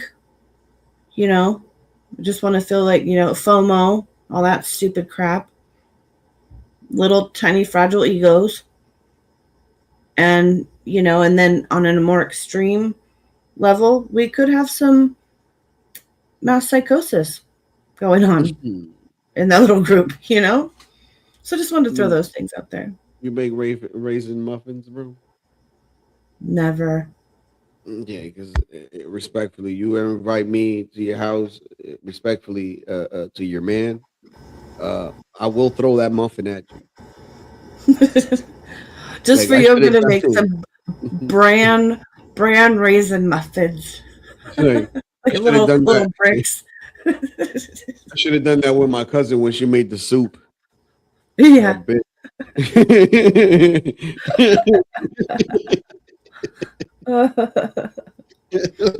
Found this really ironic, right?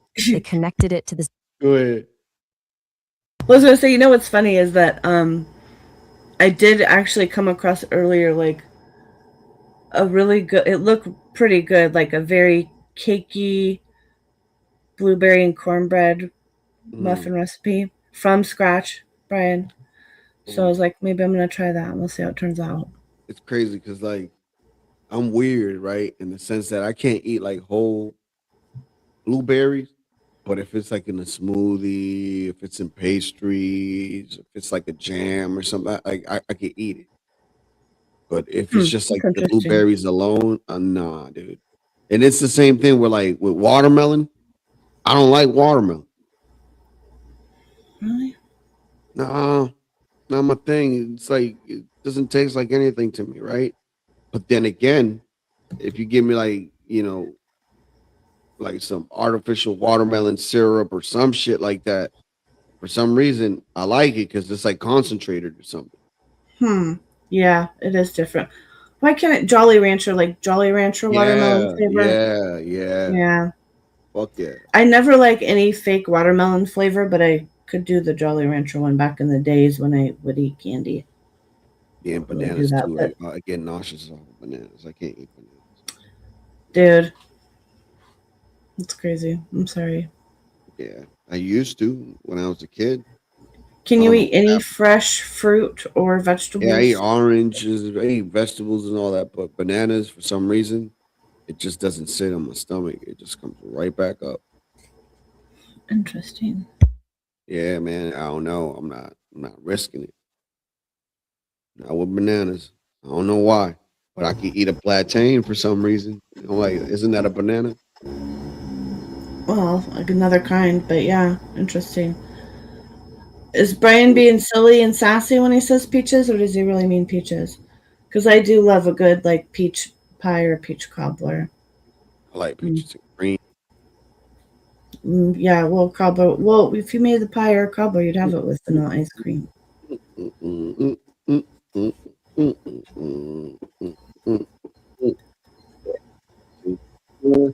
Let me tell you where I'm going. Anyway. You got me singing 112. Deep feeling of disconnection, which seems so strange for a group that is so deeply engaged in these big collective social causes.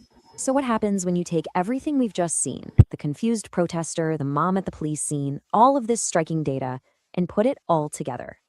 Well, the panel tried to synthesize it all into one big overarching theory. One of them pretty bluntly just called it a shitstorm of different factors all coming together at once. Essentially, their big unified theory is that this is a perfect storm of modern life. They argued it's a combination of a whole bunch of things. It starts, they said, with the education system in colleges promoting a certain social justice ideology. Agreed. Then you've got social media amplifying it all with algorithms that reward things like narcissism and Agreed. virtue signaling. They also pointed to other factors like having more money and free time to focus on activism and a social pressure What? Ooh, wait a minute. Wait a minute. Wait a minute. What like she having say? more money and free time, like Having more narcissism money? and virtue signaling. Wait. Got social media amplifying it all with algorithms that reward things like narcissism and virtue signaling. They also point Reward, right? So she's saying that there's a possibility that they might be getting paid from their channel or something like that, or you know, OnlyFans or Cash Apps, or, you know, something like that. That's what I'm guessing. into other factors like having more money and free It could time to just be focus on dopamine hits from social media. That too. activism Because what she mean? They have time to protest because they got money. Like, what do you mean? Usually, the people that protest don't have. That's why they protest. Bunch of broke ass. Yeah, right. The social Is it pressure. cool for you want to drop the link yet, or you want to wait a little still? You can drop the link. Okay. I mean, it's up to you. Continue. Yeah. Getting married and having a family. And all of this, they argued, leads to a kind of hive mind that can actually make people ignore their own personal instincts. And that really is where they left it. After laying out all this evidence and all these theories, the panel themselves were left with this one massive fundamental question. Is what we're seeing here a crisis of ideology, something driven by learned ideas? Is it a crisis of biology, where natural instincts are just going haywire? Or is it a crisis of modernity itself, fueled by technology, wealth, and all these new social pressures? They didn't claim to have the final answer. And that's the big question this explainer leaves you to think about too. Man, there's a lot of factors that go into it, but I'm with you when it comes to that medication shit, man. The medication really fuck with your mental, bro. Like it's supposed to cover one thing, but then again, it's fucking up 10 other things at once, and it's like, what's the point of that? Yeah, I don't know. And have you I ever never took shit like that. You ever known someone or worked with someone that was on something? Like I used to work with someone that was on Prozac for sure. And she would talk about it. But like sometimes her craze would just look so crazy, insane, but at the same time she'd be so spaced out. I'm like, how do you function? Why are you driving a car? Oh my God. Bro, there's a lot of people that take those antidepressant pills and drive and do all that shit and drink, and they shouldn't be drinking, and this shit is crazy. That's scary. That's scary. What up, Snake? Welcome Hey, to the show. Man. What's good? What with y'all you? talking about? We're talking about toxic empathy. Let me play this clip so you can get. Let me play this clip so you can get a better understanding. The liberal right conceives of itself as being good because it's liberal. The Western liberal tells him or herself, I'm a good person because I'm liberal. I'm liberal because I'm a good person, which means that I believe in things like the brotherhood of man, conscience and compassion, looking after the wretched of the world, poor and the wretched of the world, standing up against abuses of power. These are all good things, and that's why I'm a liberal. And I'm a liberal because of all these good things. So one of the expressions of my goodness and my liberalism is that I support the Palestinian Arabs, who I think are an oppressed people, and they are oppressed by the Israelis who have taken their land away from them, and they are oppressing them. Now, every part of that, in my view, is a lie. But put that to one side. This is what the liberal progressive thinks. And the liberal progressive thinks that supporting the Palestinians is therefore something that makes the liberal progressive a good person. October 7 happened. And suddenly you have a situation in which the people that the liberal progressive has supported as being oppressed, and everything they do is a legitimate defense or resistance against oppression, suddenly we can see that those people have turned into the most bloodthirsty savages that could ever be imagined. Not just people who kill, but who slaughter in a sadistic, barbaric, debauched and depraved fashion that people can't imagine ever happening. They have slaughtered, raped, beheaded, tortured, burned alive babies, children, women, elderly men, and others, in which the people that they have supported as being oppressed and good people because they're victims are these savages. And the people they have represented as oppressors. Well, I didn't think it would take that route, but whatever she said at the beginning, my bad, because I got up. I didn't know she was going to talk all that Lahain bullshit. Why do you call it Lahain bullshit? I want to know. Because that's what she's talking about. She's talking about the conflict in you know where. And that, to be honest with you, that's not my issue. That's not my problem. That's Okay, what's your problem? That's not what we're here for. Okay, what we here? Hold on, wait a minute, Latino. Maybe it is. Maybe. Hold on, The Latino. topic is Hold toxic on. empathy.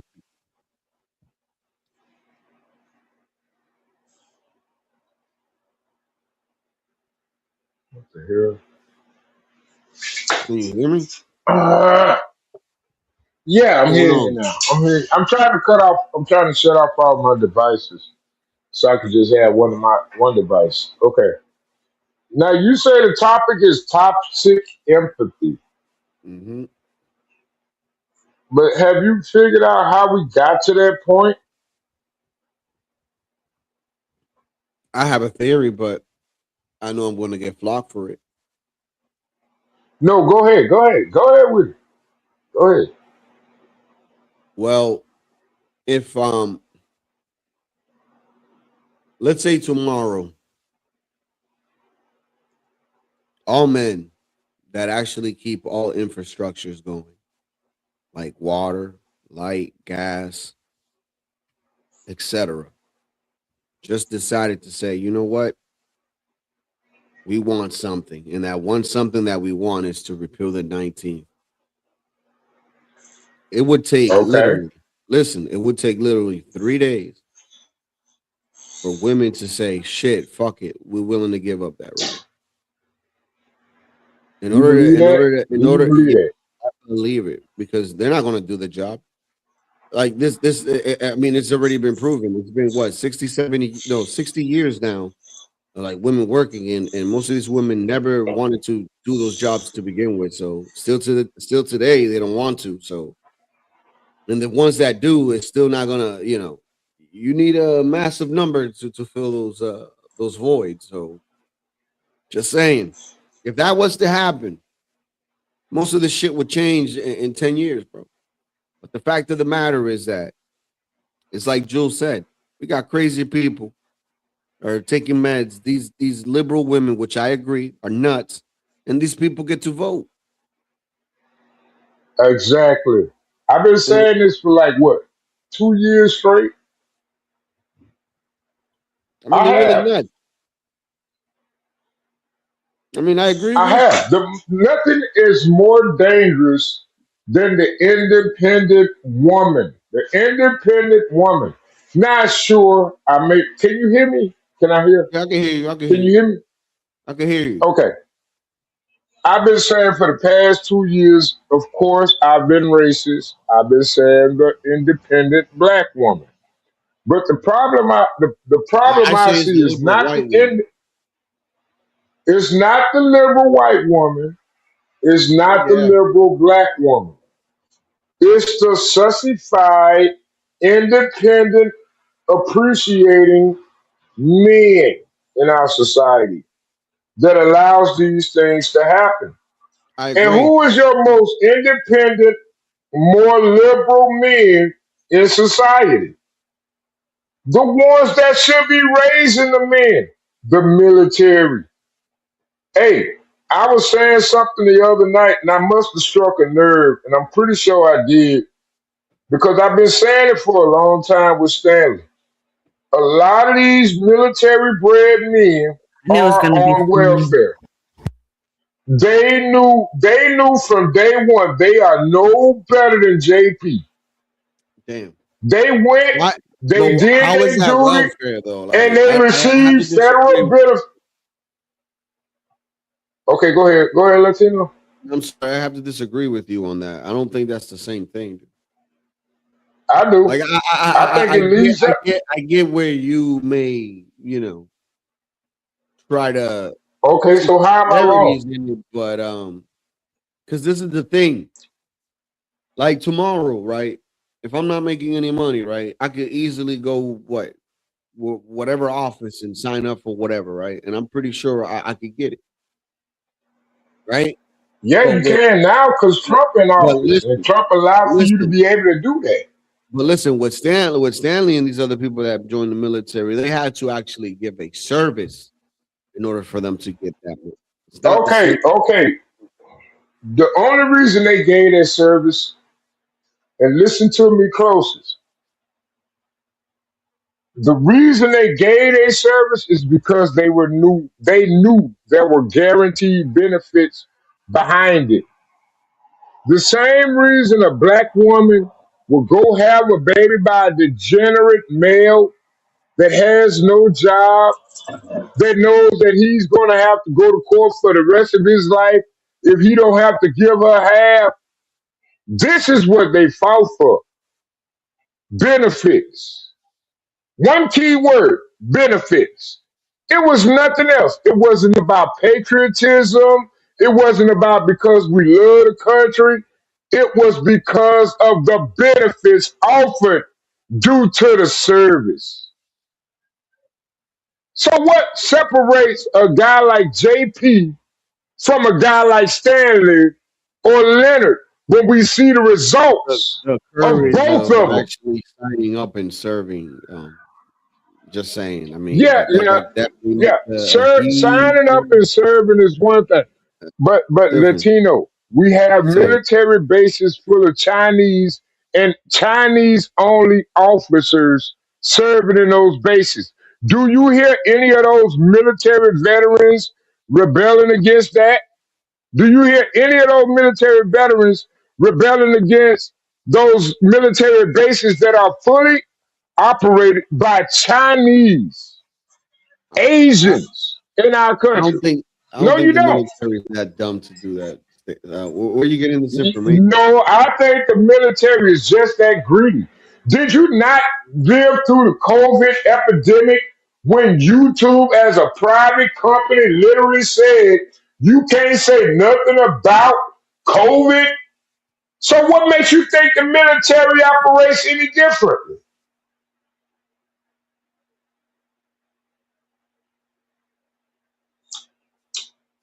I don't know what this has to do with toxic empathy, but I'm just saying, my father, Willie Tillman, go look his name up. He was the 101st Airborne. He told all his brothers when he came back from the military, don't go fight for them motherfuckers. Fuck them motherfuckers. Because when he came back, you know what? Leonard and Stanley are the ones living his dream. And you know who Leonard and Stanley are? Leonard and Stanley are paper pushers.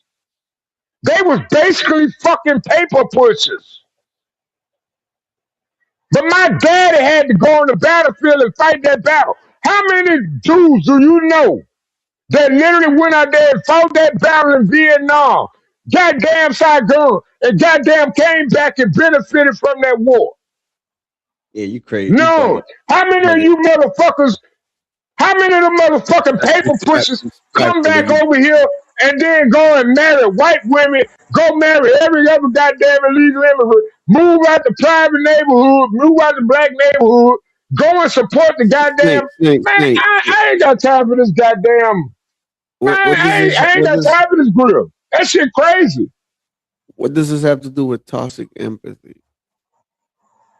That's where it comes from. Being babyfied by the military government. Being babyfied by the government in general. This is toxic empathy. So you basically, if you look at your current, you're basically saying that the reason why Leonard and Stanley behave that way is because they pampered. Is this what you're trying to? Yes. Okay. The same reason with JP.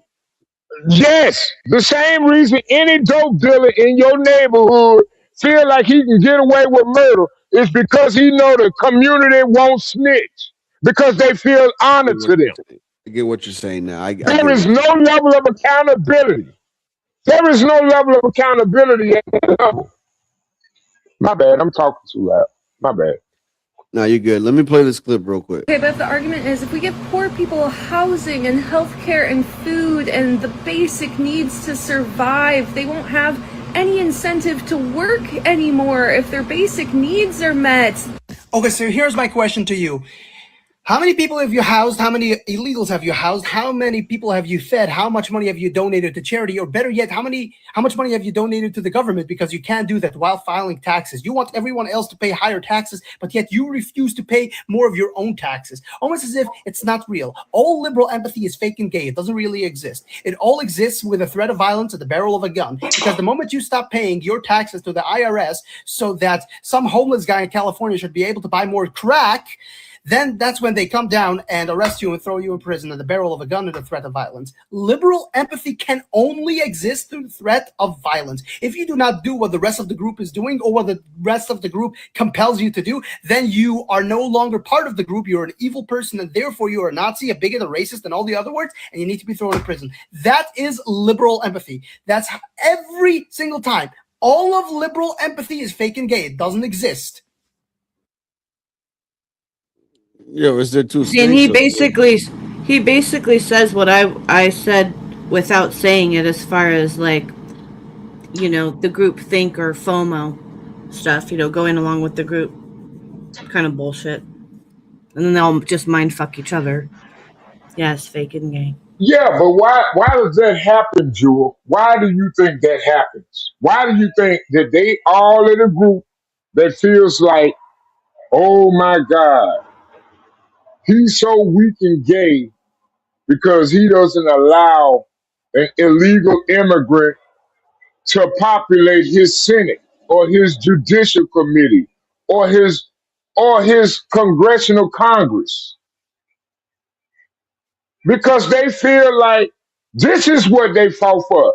In my mind, Jewel, I don't even think they can derive a difference between an American and a non-American. I really think that they believe that it's all about. That's a good point. It's crazy. It's crazy, Jewel. It's crazy, like, Jewel. And I know. Like, how you gonna sit here and say that you?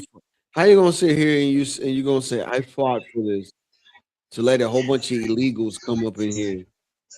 At that point, like, you basically opening up your butt cheeks, no homo, and basically, you know, just letting anybody come in there, bro. Like, that's how I feel. Yeah, like really. I fought for my house. I fought for my house so you can move your ex-boyfriend in.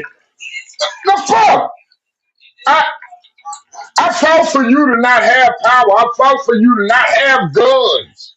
I mean, the Constitution literally states in the Second Amendment, freedom of, come on. And then here you got these people, so-called African Americans, so-called hate white people so much that they have literally disarmed every black American male that could defend their country.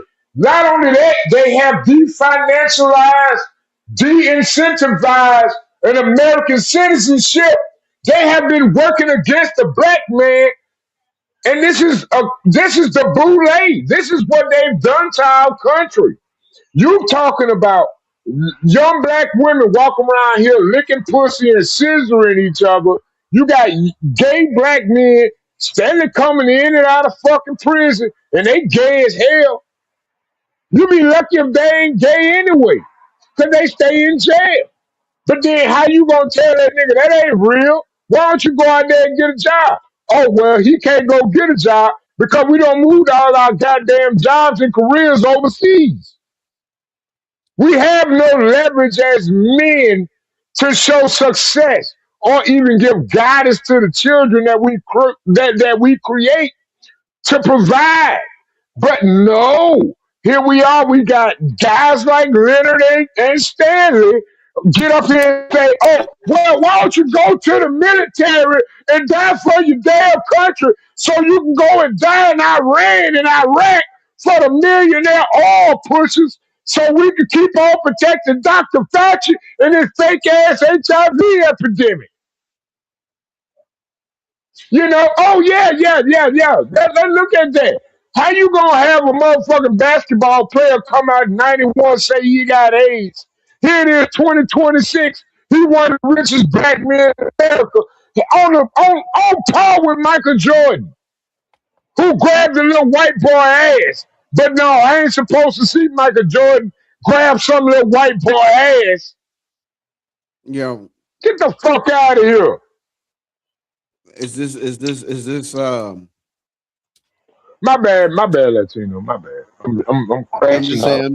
I'm just saying, like, what does this have to do with toxic empathy? Snake is that's exactly showing what it us the needs to. opposite. He's showing us the exact opposite of toxic empathy. This is toxic empathy. This is what toxic empathy leads to. Flagrant denialization of the truth. And they gonna be flagrant forever. They gonna continually be flagrant about their fucking honesty. Dishonesty. They are dishonest Now we're people. talking. Now you're cooking. No, I'm just saying, Latino, be honest, bro. Be honest. Yeah, but check this You out. know America failed when we stopped whooping kids in school. Back when I was in school, you didn't have disorderly conduct. You know why? Because then nobody want to get hit by a wooden paddle that was damn near 2 inches thick and 8 inches long. It holes in that bitch. You think, and that broke, man, that motherfucker hit your ass? Pow! Wait till that motherfucker hit you in your left leg. He ain't gonna hit you on your ass. He gonna hit you on the back of your thigh where you know the meat thin at and your nerves are sensitive. And he gonna hit that motherfucker and your ass gonna buckle. I bet you $20 you ain't gonna call that woman a bitch again. I bet you gonna think twice every time you see a woman and you say the word bitch in your mind, you gonna be scared. But no, we want to go with this indoctrination politics, whereas, oh, we gonna film with, oh, we gonna threaten the authority. And that's what happened. We threatened the authority. So what do you have now as a United States military group? They threatening the authority of other countries. We don't have the right to do that. But no, what we want to do is we want to populate the entire world because we got military power over threats. And now you got the UK, you got Britain, you got Paris, you got Rome, you got fucking London, you got the entire UK and Canada, all them communists. And now you got motherfucking New York. This motherfucking New York situation ought to be the number one thing. But goddamn, you let Fauci get away with murder. Hell, this nigga been lying about AIDS for fucking 40 years. Hell, they been killing you with the goddamn motherfucking experimental goddamn medication. Yo, give me a second. Let me play this. They been killing you with it. Oh, I know. They banned the pride flag. So now you have an all-Muslim city council and mayor, and now they've taken down all the pride flags. One of the best examples, I think, of suicidal empathy happening in real time is a town in Michigan called Hamtramck. And I believe it was the first town in the United States that authorized the Muslim call to prayer in the morning. The liberal people in that town wanted to protect Muslim rights. There was a whole bunch of people from Bangladesh and I think Armenia coming into the town. And these were the people who were very much pro-LGBTQ++. So they welcomed tons of refugees into their small town, who eventually became the majority. And then what happened is you got the first mayor from this country. City council became all Muslim. It's an example of you have to be careful of the unintended consequences of good intentions. because what happened in that town this year is that they banned the pride flag. So now you have an all Muslim city council and mayor, and now they've taken down all the pride flags. And the liberal women who were behind this whole movement are now like, what's going on? And now they're being completely rebuked. And it reminds me of communism, where the agitators and the revolutionaries are just useful idiots for the people who want to take power. And whether it's communists, people from a different country or worldview, take a look at that town. Tell me what you think about it, because I think that is a little microcosm of what could happen on a grand scale in Europe and North America if we're not sure about making sure people share our values before we put them in a position to take over. Here's a story of how a liberal town that was very pro-LGBTQ went to a town that now bans Pride Month and Pride flag. They ban- You know, I'm so glad you did this stream. This is an awesome stream. I ain't mean to talk over you, but here's my thing, man. When I talk about toxic empathy, I don't look at empathy. I think I've already explained this once before. The problem is empathy. The problem is empathy. Empathy leads to a lack of accountability due to the fact of dare I say it, a bigotry. See, it comes from a bigotry. See, you don't think I can do it, so you're gonna help me along the way. So if by allowing you helping me along the way is to help by allowing somebody else that know what they doing to do my job, but when you know I need to do my job, you need to know I need to do my job and do it well. You need to know I need to know how to do my damn job. See, I don't understand this shit we got going on in Black America where we can't develop no jobs, we can't develop shit in the Black community due to toxic empathy. We are the most liable population in America, the Black American community, because we still looking up to the goddamn dope dealers and the goddamn murderers. Bro, A but nigga stole my nobody sells dope since like 2015, bro. Who told you that lie? Man, you a goddamn lie. Latino, stay in California. Don't leave. Don't leave. Cause you in take your ass to California. Minnesota. Yeah, you gonna get fucked over. You gonna get fucked over in Minnesota. You live in California. Listening to you, you sound like, come on, Latino, don't do that. Don't do that to yourself. Don't do that to you. Don't do that to your channel. Don't do that to your identity. Be honest. You're a liberal, right Call or me a wrong. liberal? Yeah, I think you're a liberal, Latino. You call me a liberal, bro? Yes, you're a light skinned liberal. happening right Yes, now? I said it the other night. I said it the other night. I said it. I meant it. I'm double You're not. down on it. Nah, I don't think you're a conservative. I think you understand what the conservative ideology is, but I don't even think it's conservative ideology. I think it's realism. yeah, that's what I am, That realist. was I deal with Yeah. crackheads all night. Latino, you think I'm worried about? You think I'm worried about the real estate agent, the city tax assessor? Hell no. You know who I'm worried about, Latino? The fucking neighborhood crackhead. The neighborhood crackhead stole my motherfucking lawnmower battery. You think the city could pull that off? The city can't even get clean water. The fuck? That's just me. That's just me, though, Latino. So, I'm so you sorry. saying, I don't have as much faith. so you saying Go ahead, that go ahead.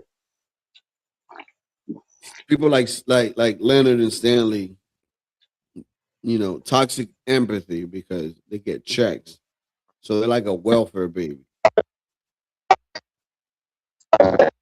Before anybody receive any of the luxuries or the blessings this country has to offer, they know better. Those military veterans themselves are the worst example of military excellence I have ever seen in my life. And I'm just Damn, being bro. honest. Jesus Christ. I mean, you don't know what they did. You don't know They are the worst example. No, no, listen. Stanley got an audience of 8 people. 8 people. But that has nothing to do with his When you can military background. apply for the job at your local school district, and you can educate the class and stream it on YouTube, and you can be teaching the youth of America, and you can be showing and proving at the same time. Because one thing we didn't have from a Vietnam War was evidence of conflict. You can figure it out, and you can be a great example of goddamn, we got a conflict of misinformation. But no, you don't do that, Stanley. What you want to do? You want to control me and guide me into propaganda. I ain't got time for you, Stanley. Fuck you, Stanley, because you're a piece of shit. What up, Master Kim? Anyway, and I want him to record this shit because I'm sick and tired of this shit. Don't tell me about an Asian shooting a black child. So, hey, salute, Master Kim. I love you. Hey, I hope your business doing well. I think my boss sold our company, but I'm just this something else. I'm gonna be all right. I'm going right to John Go. Hey man, then you offer me a job, motherfucker? I get you goddamn bill. Fuck you. Anyway, but now this motherfucker named Stanley, he sit his ass up here every goddamn night apologizing for white superiority. And he called me anti-black. Yo. Damn. I hope he listen. I hope he listen. Cause one thing about Latino, we grew up, hey, I'm gonna be honest, we all YouTube family. We family. I ain't got a goddamn thing. I ain't got no shame in my game. If I'm wrong, I'm wrong. But I ain't been proven wrong too often. The last person proved me wrong, HB2N. HB2N proved me wrong. That was the last person to prove me wrong. But ever since then, I've been right, even over John Galt. John Galt ain't even been more right than me. Hell, I told him that goddamn woman a crackhead. What John Galt want to say? Oh man, she don't smoke no crack. John Galt, I deal with crackheads every goddamn night. I know their fucking body language. I know their mannerism. She a crackhead. She said she'd get you a job at the UN, nigga. She a crackhead. Oh man, she ain't no crackhead. Damn nigga, what you did like a month ago? You saw the video. Two crackheads. Did you call her a crackhead? You know I was right. God damn it, you know I was right. That girl was a crackhead. You knew it from the beginning. That's why you gave her that goddamn rent price. Talking about that girl that said she was related to George Washington. That motherfucker said she was gonna get him a job at the UN, Latino. She gonna get him a job at the UN. I said, what? She gonna get you a job at the UN job? Go back and watch the live stream. Shit. I wasn't playing. I was telling the truth. But turn your volume down so I can make sense, because otherwise it's gonna sound like distortion. I ain't got no anti-pop, you know. Shit. I don't know if StreamYard The West implemented has it. seen a drastic increase in essay rates, and there's no pretending we don't know why.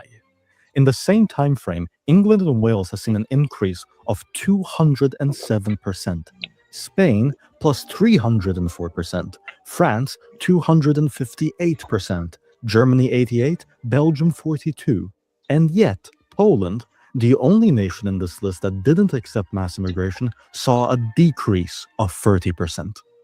A 2026 Lund University study found that in Sweden, despite those of immigrant backgrounds being a small minority, they were responsible for 63.1% of the, with similar patterns throughout all of Europe and unique emphasis for those originating from North Africa, the Middle East, and India. And should we be surprised? They have the same elevated rate in their home countries. Did we expect them to magically change when coming into ours? So that begs the question, why do left-wing women, self-described feminists, continue to support mass immigration? I remember during Trump's first run for office, Anyone who dared declare support for him was immediately labeled a misogynist and a apologist. This was the height of the Me Too era. Every male was treated as a suspect, and every accusation was true until proven otherwise.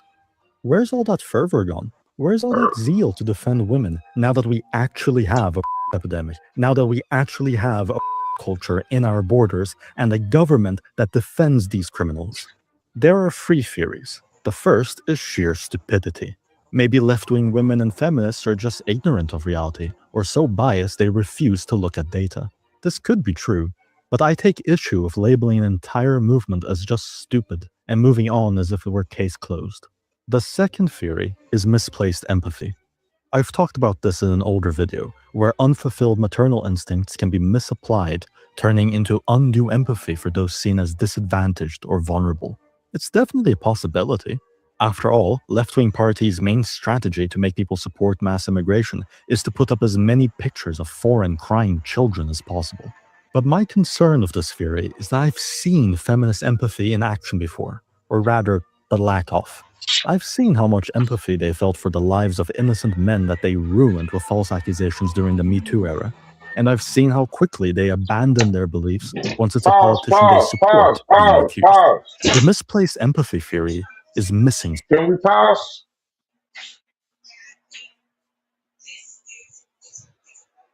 Hello? Latino. It's paused. It's paused. Okay, Latino. Can I ask you a question? Yo. Listen. I hold you in the highest order of hosts, okay? I'm gonna need you to host this thing. This dude speaking in a British accent, I don't know this motherfucker. I'd rather you elaborate on what he's saying. Yeah. Now, if you don't, I will. I'll elaborate if you want me to, but I'd rather you do it because it's your show. And I think you just, fuck that British dude, that accent, man. It reminds me of Vanna, and I can't stand Vanna. Fuck Vanna. Yeah. So it's like, I don't want to hear no British accent. There's only 1 minute left, man. Something. It's missing I'm the just saying I come from an all-black community. that have made themselves so obvious. But there is a third theory, one I don't yet believe in, but is becoming harder to ignore every day. You may have seen the memes about what women are calling dark romance novels. These novels have exploded in popularity and are found everywhere, even in regular bookstores. And the stories are uniquely vile. Plots like a 500-year-old werewolf brutally a high school girl. It has everything, things I don't even want to mention. And it's so popular, you see one in every bookstore. They say these books are just fantasies, not reflective of real desires. I genuinely want to believe that. But these fantasies are so disturbing, they shouldn't be fantasies. And I don't think we should expect rational behavior from those who find them stimulating. And what's even more interesting is the target audience. These books don't pander to right-wing or Christian women. That's not their customer base. Instead, all of these books are either apolitical or, more often, left-wing. It's even caused issues. Since left-wing women don't want to read about dominant white men, writers instead swap them out with animal hybrids. The target audience is clearly left-wing women, the same people who seem to unconditionally support mass immigration. So in the absence of another valid theory to explain such a blatant contradiction, such a casual disregard for women's safety, I'm forced to ask a provocative question.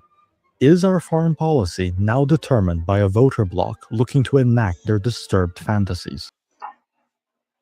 Okay, can I speak? Latino. Don't kick me off the show, bro. I know I'm irritating. I know. I'm not. What? Whoever said that? No, I got two questions. Okay, well, actually, fuck.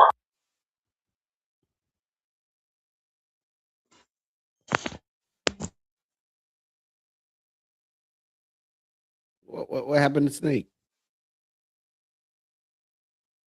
I was just thinking the same thing. Maybe he was like so excited he went somewhere else. Maybe he accidentally muted himself. Probably Real dropped quick it in the though, toilet. I want to say part of that I think is, could also be, like I said earlier, there's multiple reasons. I don't think it's just one thing. But how many of them are also, and the other night American Man was like, we got to stop throwing around this term narcissism so much. Look, there's a lot of fucking narcissists out in the world. I'm sorry. We're going to do a stream on narcissism with the whole, clinical definition, everything. Maybe Universal Jones will be around and he can come up for that. Or I could talk to him about being around. Anyway, there are plenty of these people that are probably also feeding their egos, so they feel grandiose about doing something. Okay, I'm just saying that's an element too. I'm not saying for all of them, but that's definitely got to be a factor in there too. Now we can get to the crazy, weird hybrid shit, I guess. That stuff is just weird to me. I knew a few people that read some of those. I don't even know the name of them. Like if you told me the name, I'd go, oh yeah, that was it. Some of these like vampire and werewolf chronicle love story book things. I'm like, that's just shit's weird. Like you really want someone to suck your blood? You really want to turn into another creature? This is you really want people to fuck you? Right. So very strange. Why? Like bestiality type of shit. What is it? Yeah, it's gross. All right, let's see what this beautiful woman has to say here.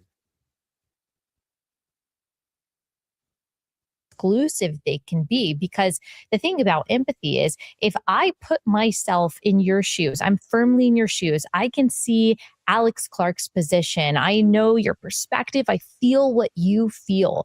That means anyone who is opposed to you, who disagrees with you, is now my enemy. That person has become an oppressor because they are opposed to Alex Clark. They don't just disagree with you. Because I am you, I have your feelings. Now that person, the person that you think opposes you, that person now opposes me too. And so you are no longer able to see objective reality or morality. You can only see what the person feels that you have decided is the victim. And so it's not always bad to. That's basically narcissism. I mean, narcissists don't feel empathy at all. Yeah, but it's basically a control because. Yeah, you're right. Yeah. Mm-hmm. Basically trying to structure that person to that's basically what one of the traits. Like, weird, man. Crazy shit. But check this video out. It's pretty long, but I'll stop it whenever you want me to.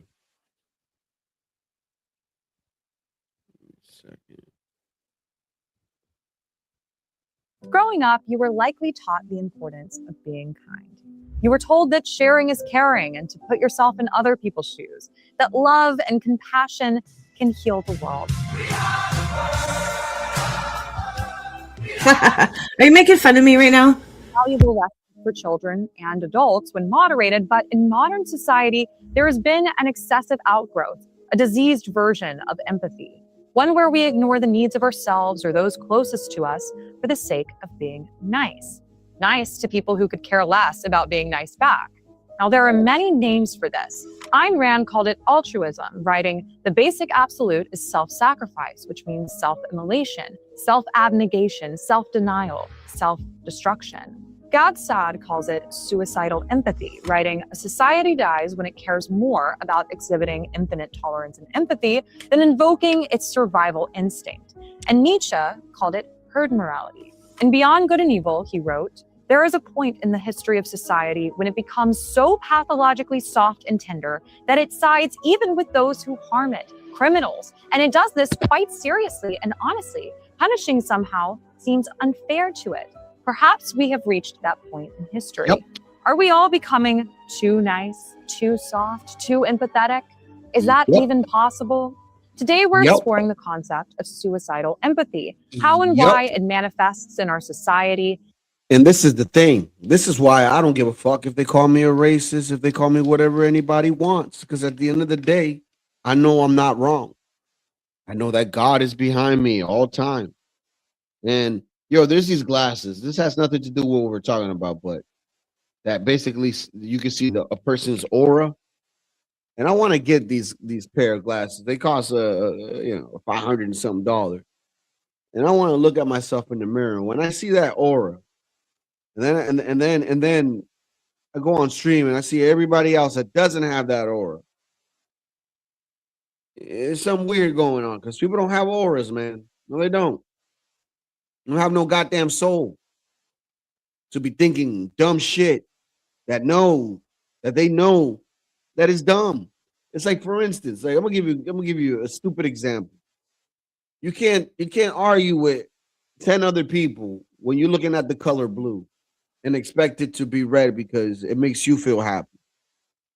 And then one of the individuals out of the 10 to make that person feel happy and not alone, they decide to pull a liberal move and be part of the action. It's like, yeah, I agree with you. Why does it have to be blue?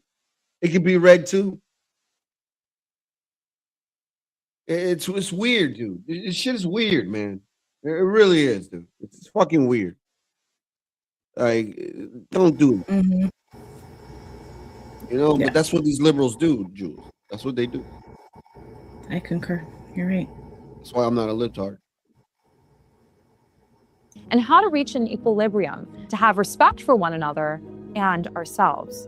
My name is Maggie, and this is Check Your Premises, a show seeking truth in a disoriented world. This summer, I moved to the greatest city in the world, New York City.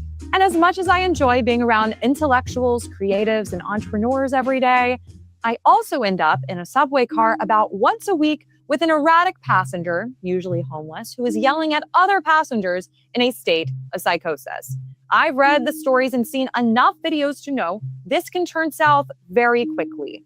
In April, a 23-year-old woman and her friend were followed, kicked, and thrown to the ground by a mentally ill man who was then arrested by police. But the pair chose not to press charges, telling press, maybe a part of me was just like, wait. A month later, that same attacker was released after an hour-long stint in the psych ward for a separate incident. Within a few hours of being back on the streets, he shoved 76-year-old teacher Ross Falzone to his death on the subway stairs. His previous victims felt remorse for not pressing charges, but even if they had, would it have done anything? The attacker, Ramel Burke, had already been arrested 4 times in 3. Let me talk. Hold on. Y'all hear this? Am I online? Yeah, we can hear you. Okay. Can you start it over? Please just start it over. You can do it, Latino. You know what? Everybody drunk, everybody high, everybody missed the beginning. I read the stories I and want you seen to play enough it again. videos to know this can turn south very quickly. In April, a 23-year-old woman and her friend Start were it followed, over. kicked, and thrown I started it over. I'm not starting the whole video over. Oh, okay. to the ground by a Okay. mentally Yeah, ill yeah, man yeah. So who was then everybody can arrested by understand. police. But the pair chose not to press charges, telling press, maybe a part of me was just like, I don't want to put another black man in jail. A month later, that same attacker was released after an hour-long stint.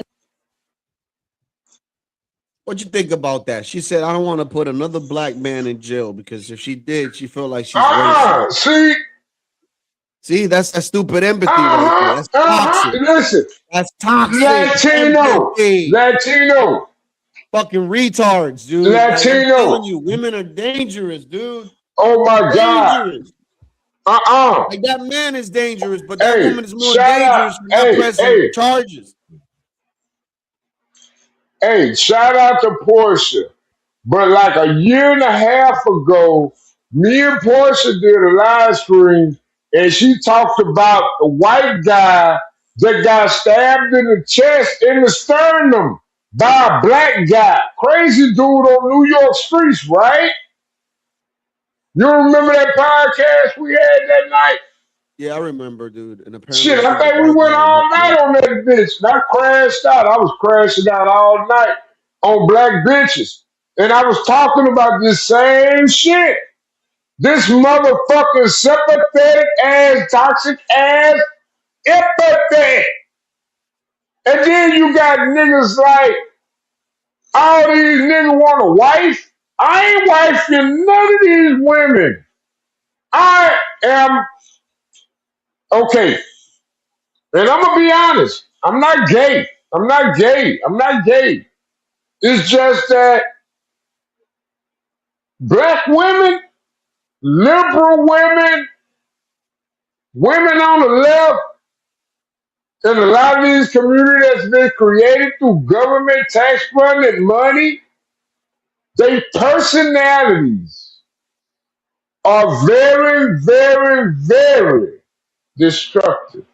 Whatever you try to create, they will not support you. Why? They have no incentive.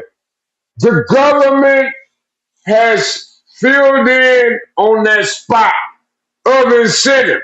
And the problem with the black community, especially, is because we depend on the incentive. Don't know other race. Don't know other race depend on an incentive. How do we create incentive revenue? Victimhood. Victimhood policy, victimhood support, no accountability. Yeah. My boys say, yeah. I ain't gonna lie, Latino. I'm mad. I'm mad about what he did. But you know what?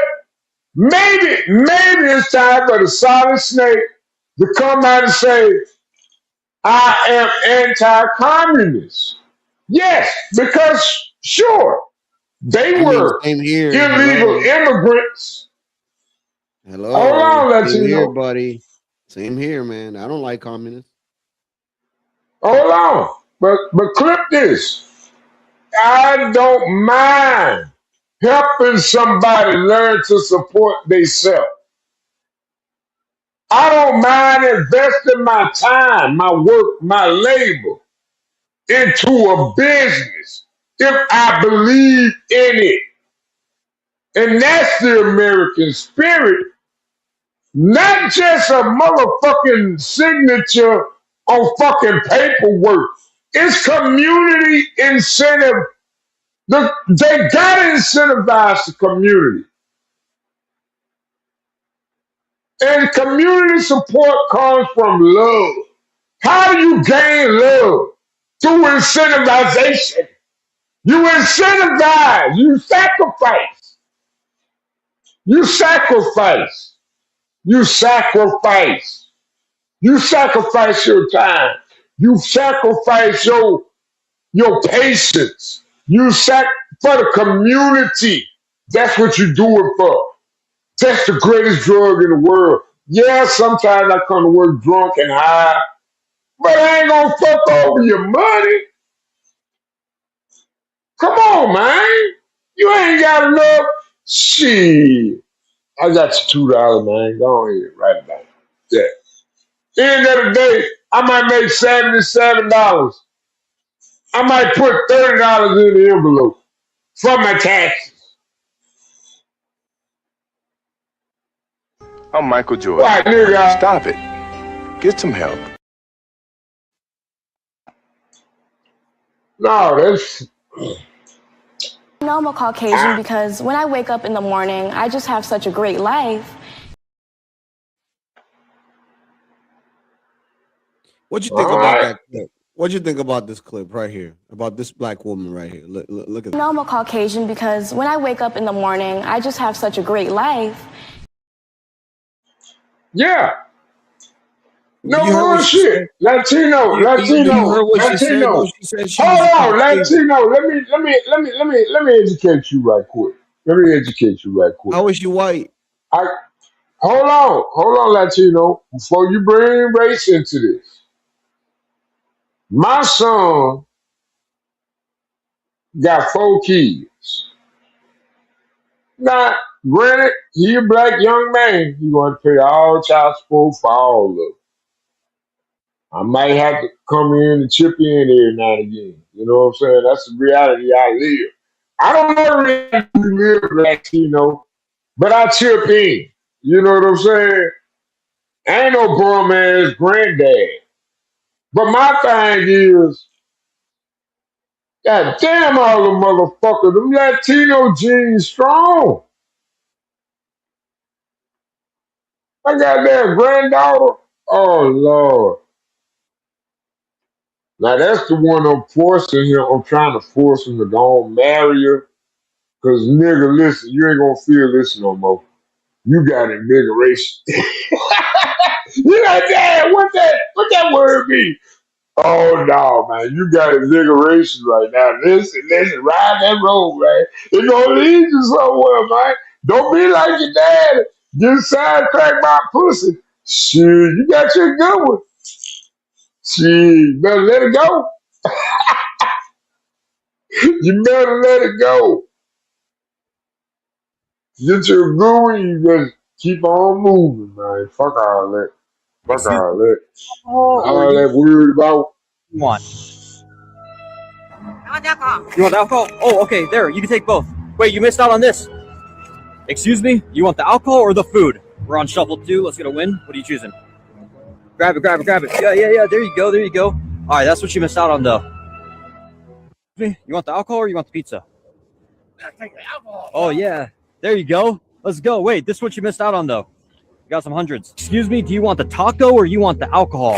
Alcohol, man. Oh, let's go. You're going to get drunk tonight, huh? Hell yeah. You're going to drink them? Hell yeah. Okay, look, this is what you missed out on, though. You got to choose this next time. Excuse me, you want the pizza or you want the alcohol? Which one are you choosing? Hell no, I want the alcohol. Oh, you want the alcohol? Oh, let's go, let's go. You going to drink it tonight or what? Hell Yeah? Okay, well, look, this is what you missed out on, though. Excuse me, do you want the taco or do you want the alcohol? Okay. Oh, alcohol.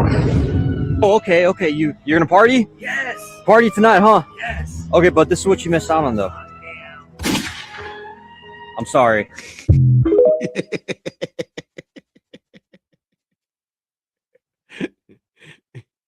Yo, that shit was funny. What happened to Snake? I don't know if he did that on purpose, if it was an accident. Maybe he was a little impatient. I don't know. But yeah, was it NYC that said, if nothing else, he's very passionate, and I concur. Oh, Snake? Yeah, I fuck with Snake. Yeah, he's fun, actually. I rock with Snake. I think he's probably having phone difficulties. There he is. Hey, there you are. My bad. I don't know what that was. Hey, Latino. Hey, man, let's talk about this shit. Let's talk about it. Hey, hit that song right quick. Just hit that song. Everybody hit the like, share, subscribe. My bad. I love this song. You good, bro. You Gucci. My bad. Yeah, man. My bad. I don't know, man. I think that these liberals do more damage than not. Snake, what do you think? How do we get them? How do we get them from not voting anymore? That's my thing. Hey, Latino. I feel your energy. That's why I say play your thing. Let's talk about it. I got you. Yeah. Play that theme song before we get to cutting up in here. Yeah. Clip this shit. Latino finna go hard. We all live. Let's talk about it with your host Jules and Latino. Let's talk about it. Pull up a chair and show people. Let's talk about it. Real life, real laughs on the reload. Let's talk about it with your host Jules and Latino. Jules got the gems, big facts. Latino bring the spice. No cap, one vibe. Tap in, turn it up, tell a friend. Let's begin. Let's talk about it with your host Jules and Latino. Let's talk about it. Pull up a chair and show people. Salute Jules of Aquarius. Real life, real Always been dropping gems. Day one. Yeah. Yeah.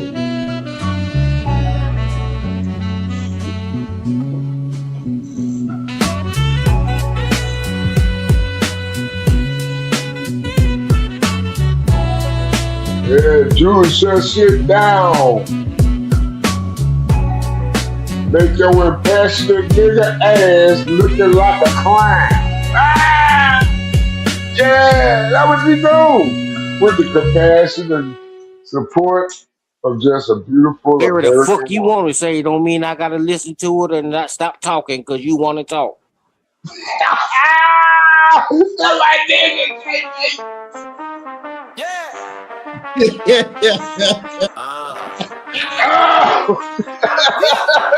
I can tell them apart. I can tell them apart. With your whole Jews and Latino. Pull up a chair, this your people. Real I can tell on them the reload. With your host, Jews and Latino. I don't know how I feel about that. Bring the spice, no cap, 2 mics, 1 vibe. Tap in, turn it up, tell a friend, let's begin. You. Let's talk about it. With your whole Jews and Latino. Pull up a chair, this your people.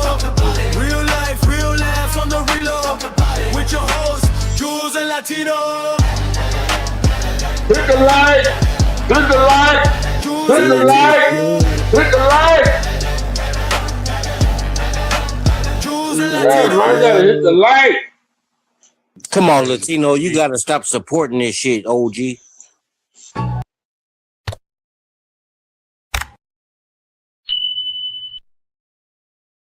Yes, yeah, man. Support my boy, man. Shit. Yeah. Yeah, man, that nigga live in California. It ain't like he live in North Carolina. You know I what I'm saying? live in Mass, man. Northeast, man. A liberal state with a whole bunch of libtards, unfortunately, dude. I mean, I love the you great know state what? of Massachusetts, but Jesus, man. We do got some idiots out here. I want to try to see if I can try to link or create some type of calamity, whereas you can meet up with some North Carolina ass dudes. Is it in Myrtle Beach in North Carolina? Is it? I don't know. Because you're much more of a North Carolina personality. Who, me?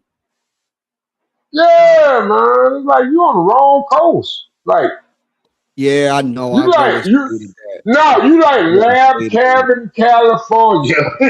Hey, remember that album? What was the name of that group? Far Side. They had that album called Lab Cabin, California. It was like a whole bunch of East Coast niggas over on the West. It was crazy because I was listening to rap back in the 90s. And it's like you had, what was the name? The Alcoholics. Remember the group called the Alcoholics? Yeah, that was an East Coast group, man. They bars, they whole style came from the East Coast, and that was the West Coast. And they lived on the West Coast, like Far Side. They was East Coast, but they lyrics, they bars came from the West Coast. Everything came from the fucking West Coast. But what pissed me off is now that I look at it, everybody that I grew up on was a motherfucking terror. So now I done became Bill Bixby of his spot. Now, fuck hip hop now. You know what I'm saying? I don't even know, man. I'm like, God damn, Q-Tip was my limit. But goddamn, everybody, shit. None of y'all niggas born in America. The fuck? Nah, he wasn't born in America. You feeling lit? You want to do karaoke right now? Oh man. Oh Lord. There you go. There you go. Who suggested that? I need to look at the comments. I need to see. Hold on. I mean, I don't Hold know if I'm on. really in a singing mood today. Shit, yeah, I'll do a karaoke in a minute. And what the day is? What the day? This Monday? Yeah. We should do Nah. one. We should do one Well, it's this. Tuesday morning.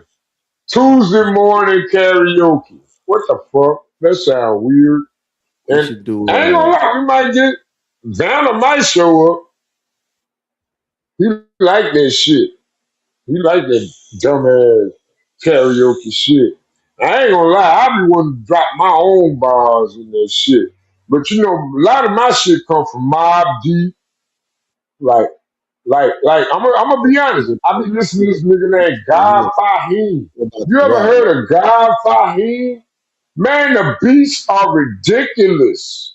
You think Pete Rock had some good shit? Man, God Fahim, man, I'm like, man, hey Pete Rock, you gotta step your game up, bro. Cause this nigga God Fahim, he using like show tune AI shit. And it's like the old 70s shit. Like this nigga, he got a joint. What's the name of it?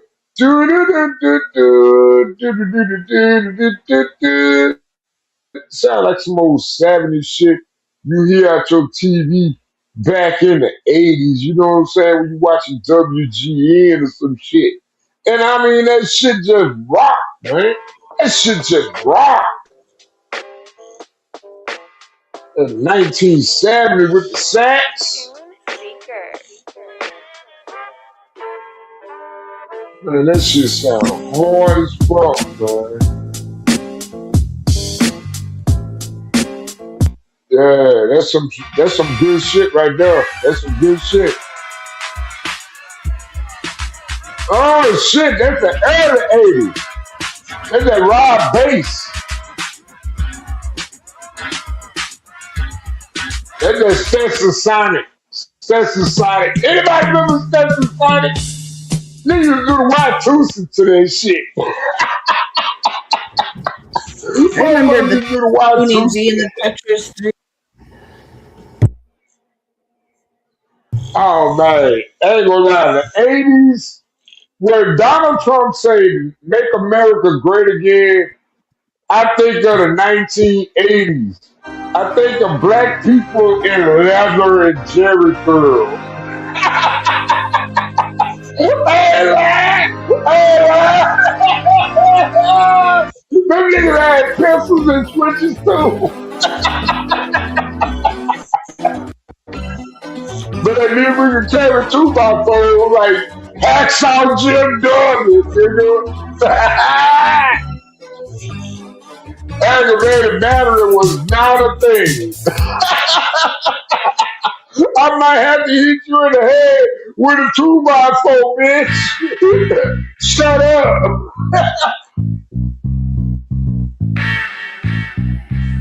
Yeah, see, I'm good. Yeah, that shit, that's in the stream. Don't fall asleep like nightish because you be on your third dream. Yo, nothing but a scheme, yo. Cash that, link that. Like go fast, don't blink. These liberal women out here don't think. Got the hair blue and sometimes pink.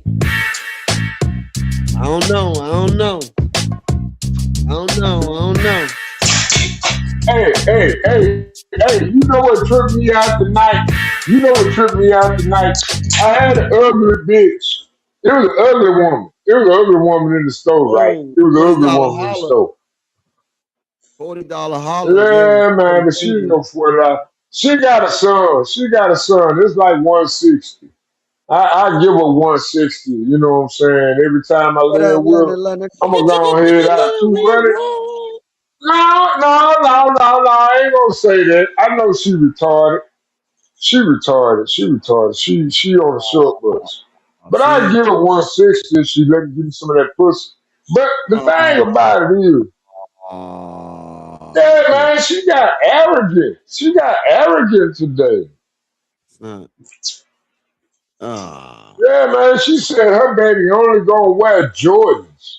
I'm looking at that little nigga like, she went full retard that and you nigga still might wanted not. to hit it. Yeah, she went full retard with that. I like, nigga, I'm a day kid out of Brooks. You remember them Brooks? You ever had Brooks, nigga? Yeah, then I'ma move them up to hush puppies. Yeah, I'm gonna move them up to hush puppies. Yeah, cause she need a daddy in her life. Her baby need a daddy. This is the type of And shit her that booty Snake big used enough. to- Her booty big enough. Man, Snake, you thirsty right I ain't now. gonna This is lie, the type man. of We shit. need to start This is the type adopting. of shit. We need to Snake, you move should over from the red pill. Hold on. We need to start adopting baby mamas.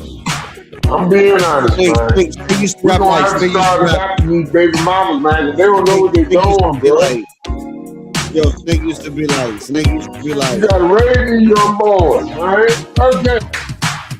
Snake used to be like, I'm gonna tell you something, baby. Come on, baby. Yeah, baby. Let me talk to you. Come on, baby girl.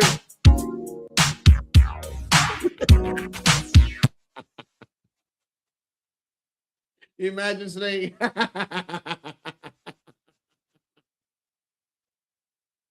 me talk to you, baby girl. What up, bloody? Oh, my bad, Latino. That was my nephew. That's my nephew. You're a smart young man. You're a smart young. Hold on, Latino. I ain't lying. You're a smart young man. You're a smart young man. He ain't had none of this shit going on in his life. That motherfucker, you know Big Swerve from Next Friday? That's who he reminds you of. That motherfucker ain't never got a charge a day in his life. And probably, but that's his business. Yeah. I know I'm a Caucasian because when I wake up in the morning, I just have such a great life. What up, But I'm gonna Lenny? tell you something. Lenny, what's up, Lenny? Man. I love. Oh shit, there that motherfucker go. You fuck you, Leonard. Now, what did Google say? Leonard Remix Roy is a pioneer of Chicago house music. He's known for claiming his mother inspired the genre's name, suggesting he played the old records they had. Yes. Yes, I'm a legend. And who got the credit for being my biggest cheerleader? Mama. Yeah. Well, you know what's right. You come from good stock. I know I come from good stock. You don't have to tell me that. Do you have any Grey Poupon?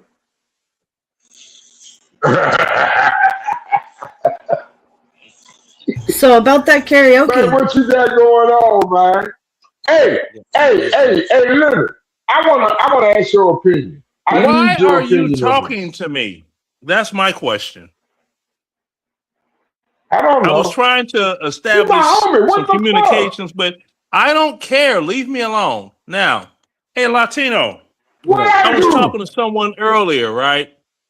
And I told him, I said, you know the funny thing about Cuba? It's a funny thing about Cuba. They have almost a 100% literacy rate.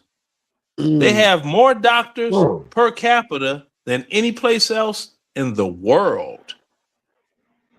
But they got a 90% poverty rate. How you make them numbers work? I don't know. That's why I always kind of debunked that bullshit.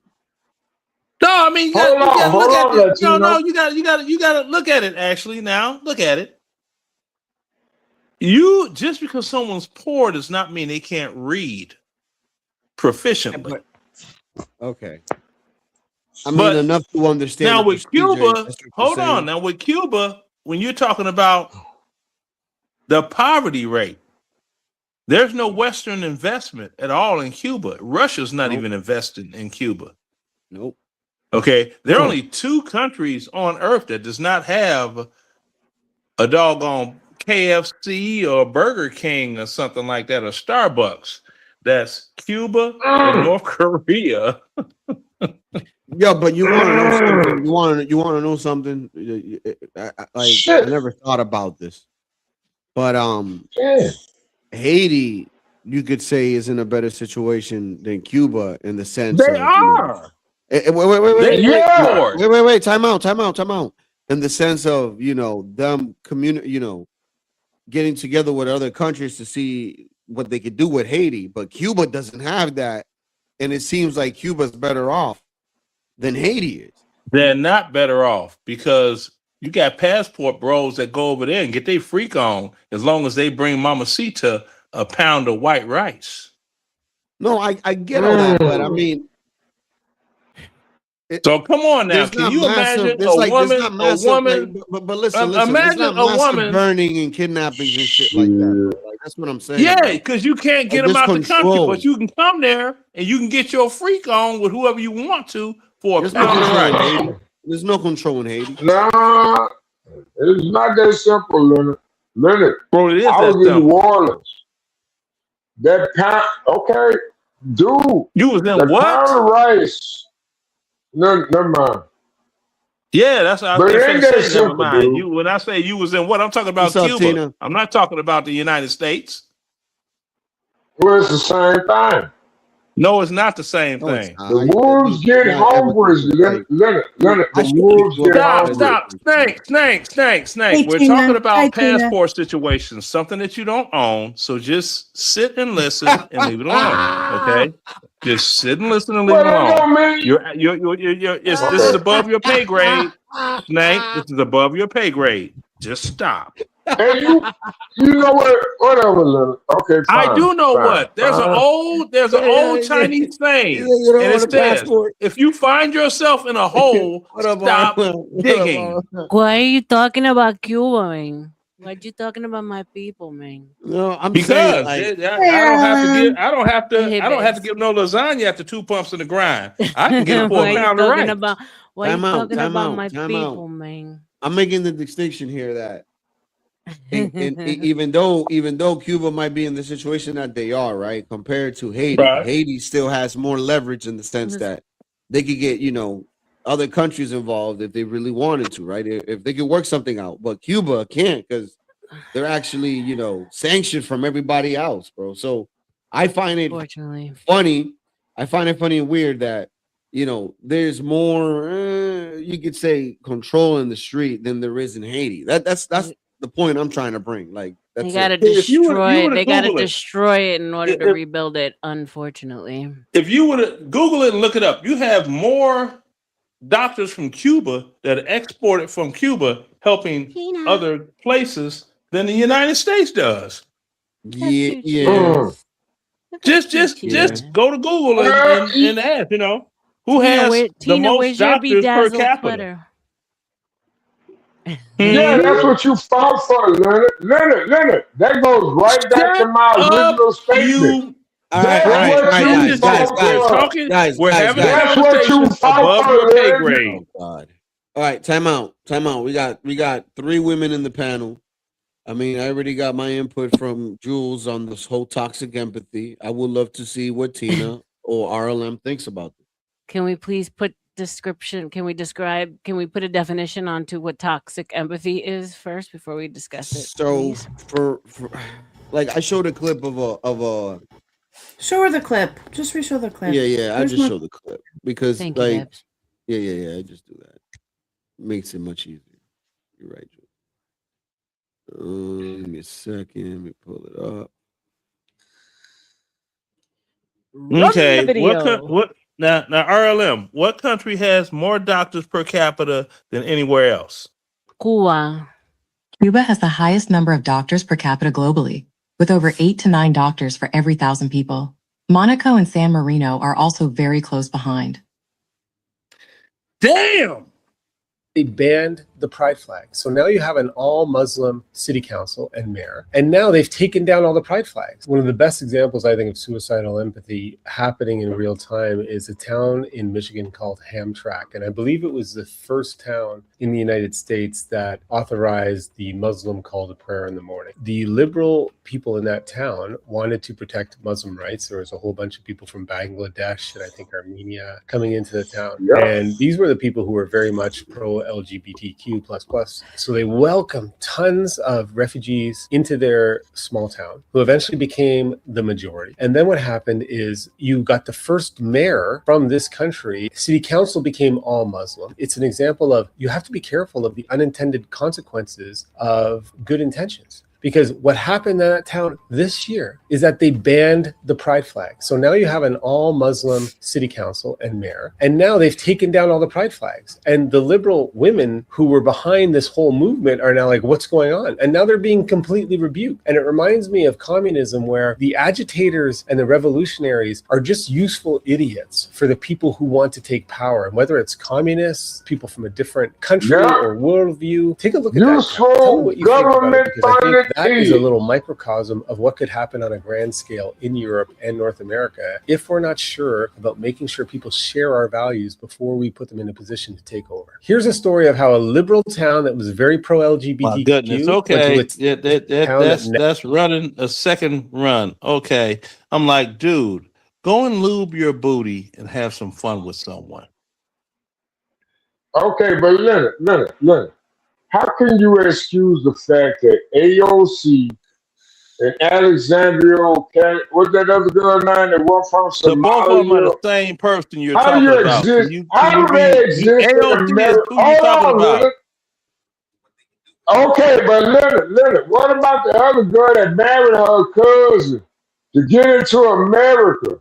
Okay, Leonard, She what are you didn't marry her fighting for? cousin to get into America. Yeah, hey, thanks for the cash. Love when it stacks. Phone going bling, bling, bling. Every little ring mean racks. Thanks for the cash. Run it right back. All I gotta say real fast. Thanks for the cash. Thanks for the cash. Thanks for the cash. Thanks for the cash.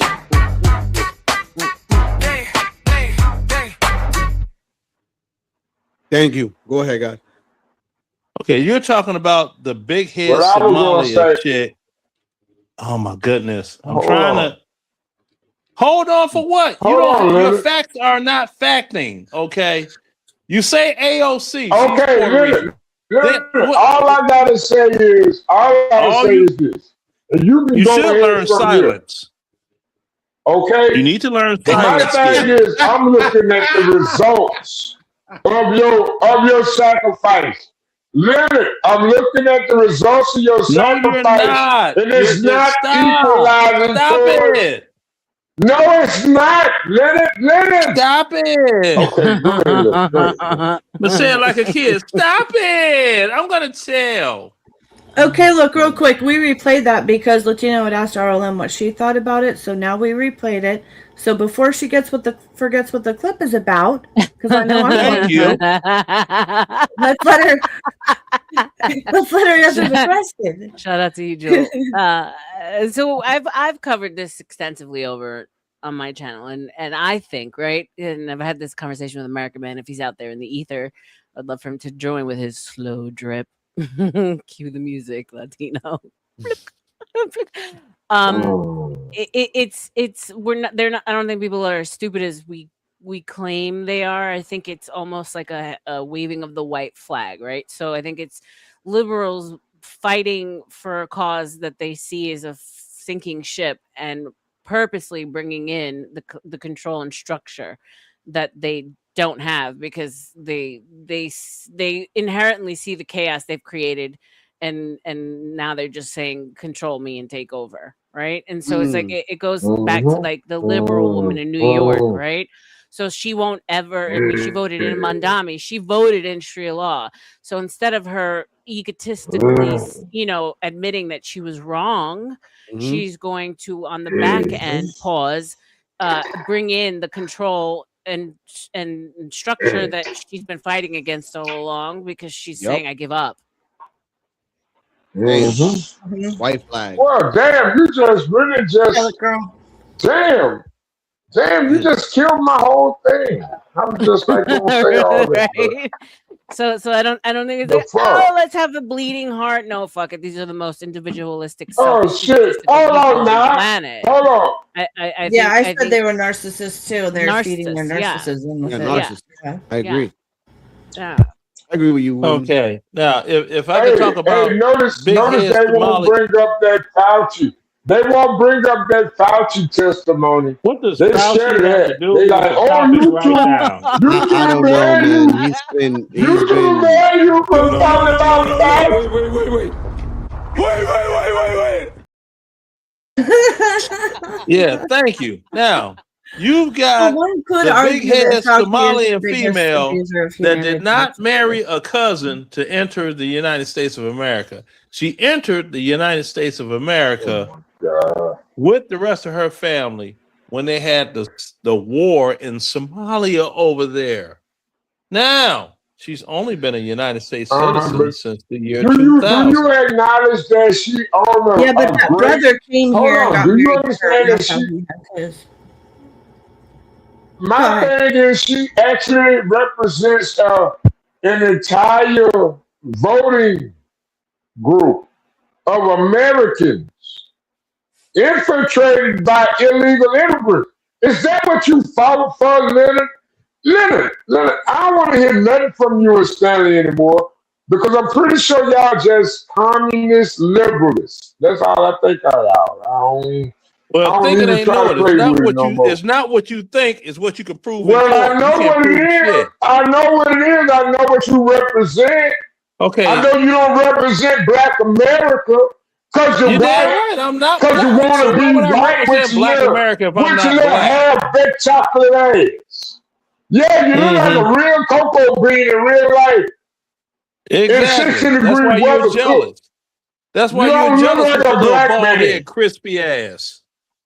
I don't have to be jealous. I just need to stop the government support. You are for jealous. Your liberal ass over these fake ass You're jealous. You propagate. Remember, Snake. Yeah. Snake, I need to stop these you are from the generation. You're from the generation when light-skinned brothers ruled, and you're still holding on to that shit. Taxpayer money, paying for military warship for your fucking ego, bitch. You ain't killing nobody over there. They own businesses over here. How the hell you got you work for the fucking mine. 2026, under the table. And they bomb the fucking Americans. They kill 5,000 Americans, but they own businesses. Bitch, stop playing with my intelligence. Stop playing with my... Wait. I don't give a fuck about none of you military. Give a fuck about y'all. Why are you here? Nigga, all you did was just win a payroll and you didn't pay your acting I'm not calling you a porch my taxpayer money. Stupid or dumb? Are you dumb? Stupid or dumb? Are you dumb? Stupid or dumb? Are you dumb? Stupid or dumb? So you guys are at like bring it down to a 7.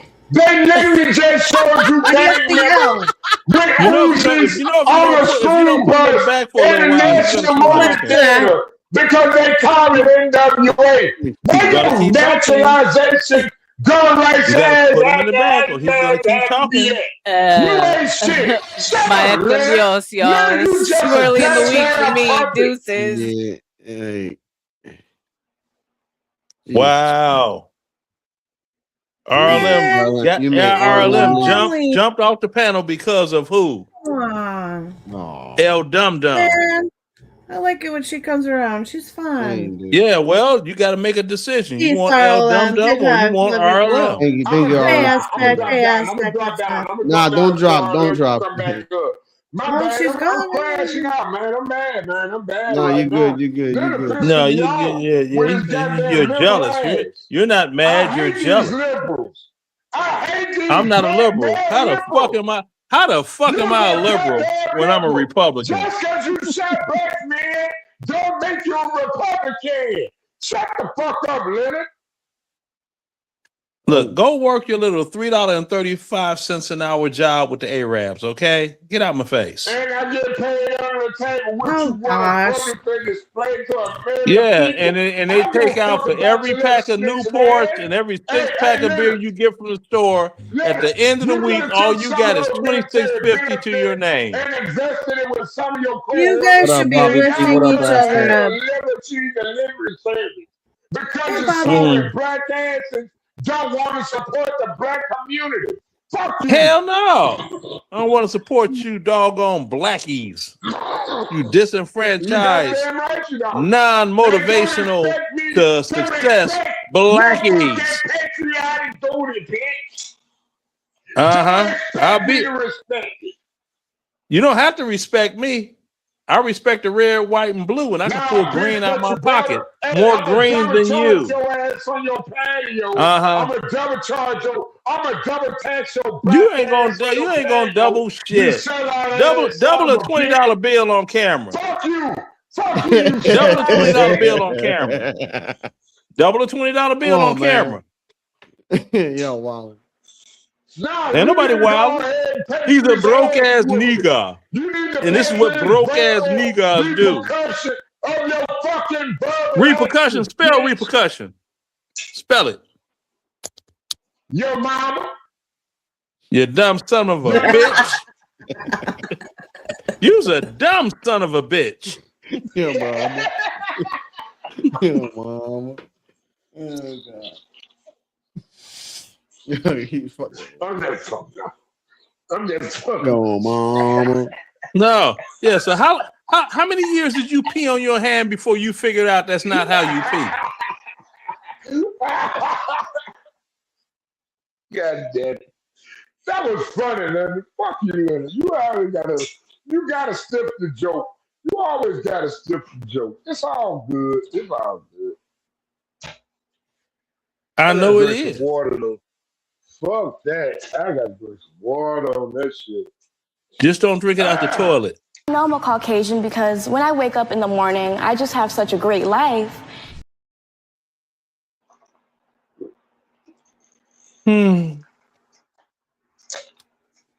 She got some nice little DSLs on her.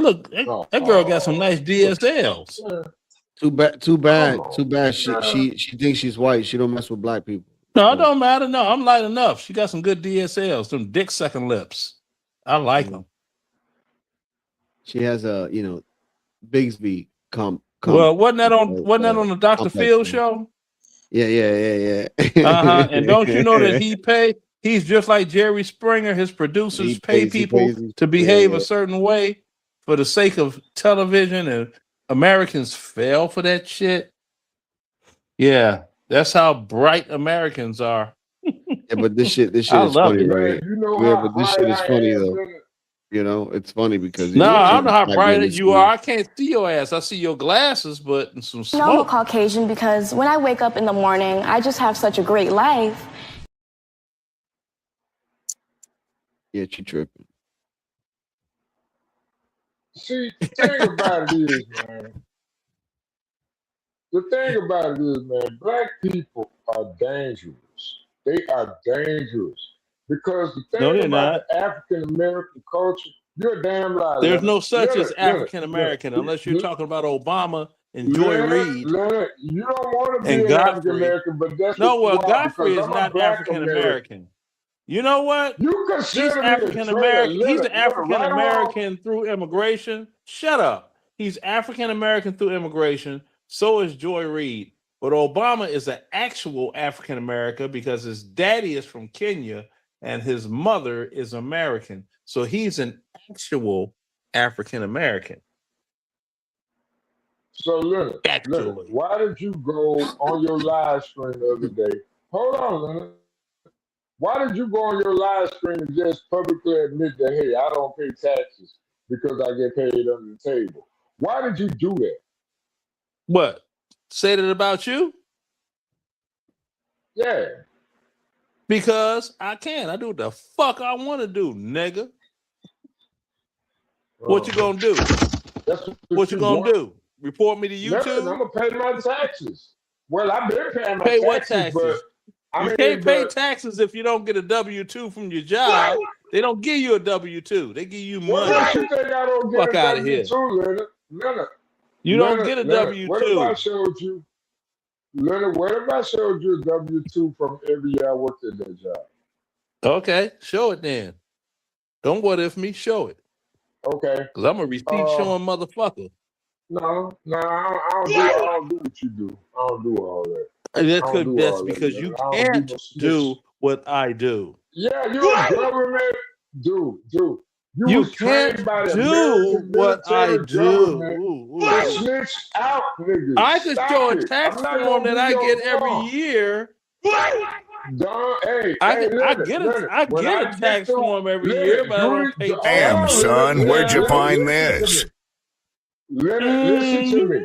When the IRS get you audited me, I'm gonna sue you. Hold on, I'm gonna sue you for defamation. You ain't gonna sue me. You can't afford a lawyer. You can't even spell lawyer. Of course I can. Leonard, dude disguised as another dude. But Leonard, when I get through with you, When you get through with I'm gonna me, let you provide it as an example of all your and you know what? What I'm gonna do with you is I'm gonna get some of that Carefree Girl juice and put it between your butt cheeks and upload the video on Porn Stream or whatever them things are. Or I can pay somebody to do it. I can pay somebody to do it. I'm gonna talk to you like I'm gonna talk to you like that dude that used to wear the hat all the time on the movie. In Disney World. No, you gonna be in. Leonard. Oh, you gonna be in Dixieland. Emphasis on Dick. Yep. Hey, Leonard, I can live in Dixieland. You can't. You gonna be become pussy property.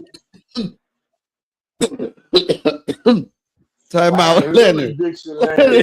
Leonard, wait. I gotta put that one in the Rolodex. That's a first time joke right there. Yeah, I can live in Dixieland. Leonard, like the dude that had the Timbs and shit with the ass fucked up. Dog. Niggas mad disrespectful, still got the Timbs fucking the bitch. I'm like, yo, like, this man is ready to run or something. Like, yo. Leonard gonna be a leotard. That's what he gonna be. Leonard gonna be a leotard. That's what we're gonna have to let it. Yeah, that motherfucker was wearing a doggone Movado watch without the M. It was the Otto. Fucking do-ragging. Yeah, he said, no. You see the feet? You wearing a Vato. The whole joke anyway. You wearing a Vato. You don't even want to get your joke right. You drunk. Yo, I'm drunk? I drink all this cheap ass beer. Because they doggone got a notebook next to the cash register where you work and they take it out all week. That's the reason you only have $26.56 to your name at the end of the week. With the hat on.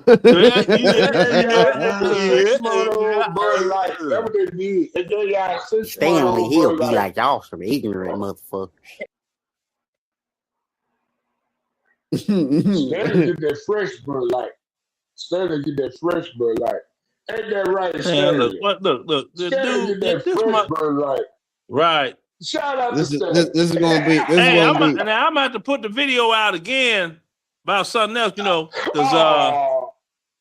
Snake had caught the crabs, and he put Neosporin on his balls, thinking that was gonna get rid of the crab lice. Yo, this is gonna be Leonard. This is gonna be Leonard and like this full on cheese. It tastes like cheesecake. Sensation. Boy, Leonard, you a dirty motherfucker, man. No, I ain't. You talk about my asshole. I showed it voluntarily. You was getting doggone slurped up by a cat and fell in love with it. You actually busted a nut. You went to bestiality. That's the illegal way you're at. I don't understand why you did it. That's illegal where you're at. It's not illegal. It's not illegal for me to show my ass. It's illegal for you to have actual contact with an animal. Leonard, you can't come to the barbecue no more, bro. I mean, they're gonna be like, man, you can't afford. Yeah. Okay. Hey, thanks for the shout out to you. Thank you again. Appreciate it. Phone going bling, bling, bling. Every little ring me back. Thanks for the cash. Run it right back. All I gotta say real fast. Thanks for the cash. Thanks for the cash. Thanks for the cash. Thanks for the cash.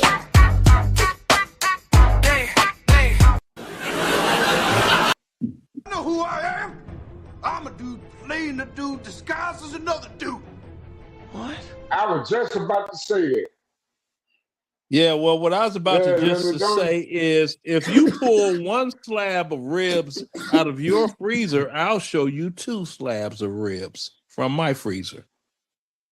Since we're talking about barbecue. I would never show you my asshole. And you have my word on it. I'm not talking about ass and holes. I'm talking about food. No, man. I ain't trying to compete with you, Leonard. You can't compete with me. You don't have to say you're not trying to. You can't compete with me. I don't want to compete with you. Nah, it's like it's just at the 11 o'clock where you at. So if you running long beer, walk your ass across the street. Walk your ass across the street to your workplace and get some more beer. Motherfucker, walk your ass across the street. Walk your ass across the street. Motherfucker. Why the A-Rab walk your ass across the street with black politics and black politicians? Walk your ass across the street. Walk across the street for what? Walk your ass across the street. Walk across the street. Walk across the street. Walk.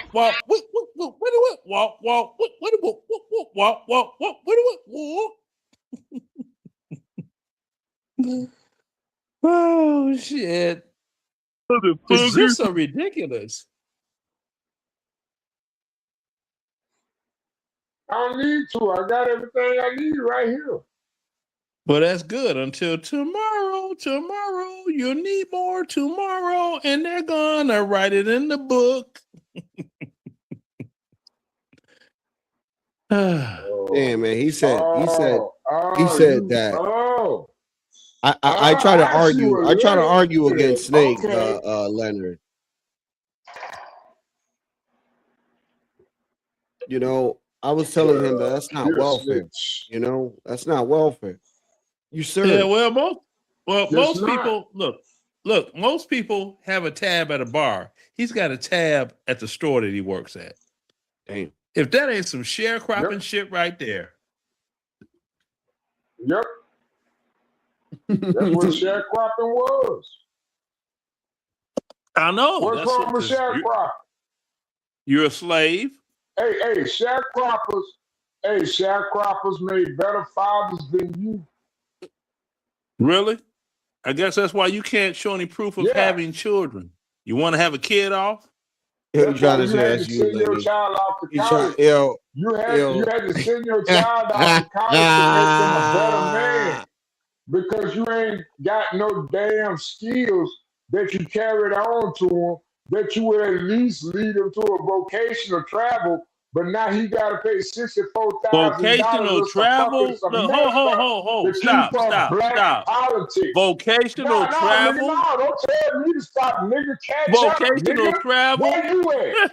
You's a loser. You're a military loser. You ain't trained My your children child attended to do private any schools. goddamn My children attended private schools their whole life so that they didn't have to go to school around broke ass niggas like you. You sent your child to college to learn some other body skill because your shit wasn't good enough, nigga. Are you all listen to this good? Listen to this drunk motherfucker Your real shit good. wasn't good enough. So you had to send him to college. Listen to this drunk right for now. the rest of his life because you was a sorry ass nigga. Where's your passport, nigga? Hey, I don't need no passport, bitch. I ain't going nowhere, bitch. We already know that. You're not going nowhere. You haven't been 300 miles outside of where you were born. You haven't been 300 miles outside of where you were born, you sharecropping bastard. Did he say 20? Let me reach in my wallet. Ass piece of shit. I bet Did he say 20? Let me reach in my wallet. Fuck you. You ain't shit, Leonard. Oh, wait a minute. We fucked up Creole ass. Yeah, the gun. Fucking Creole hold on. And your ass will Are we gonna have a 20 off? Are we gonna have a 20 off? Are we going to have a 20 off? Are we gonna have a 20 off? Are we gonna have a 20 off? Are we gonna have a 20 off? Are we gonna have a 20 off? A 20 off? A 20 off? A 20 off? Huh? Is that how we gonna do? Is that how we gonna do? Yeah, that's how we gonna do. Yeah. Broke ass nigga. I promise you can't Google none of my shit wrong. Broke ass nigga. He is just a broke ass nigga. Yeah, the Creoles kick you out because your grandma was too dark. Nigga. Yeah. Whose face is on a $5 bill? I bet your grandma had the black.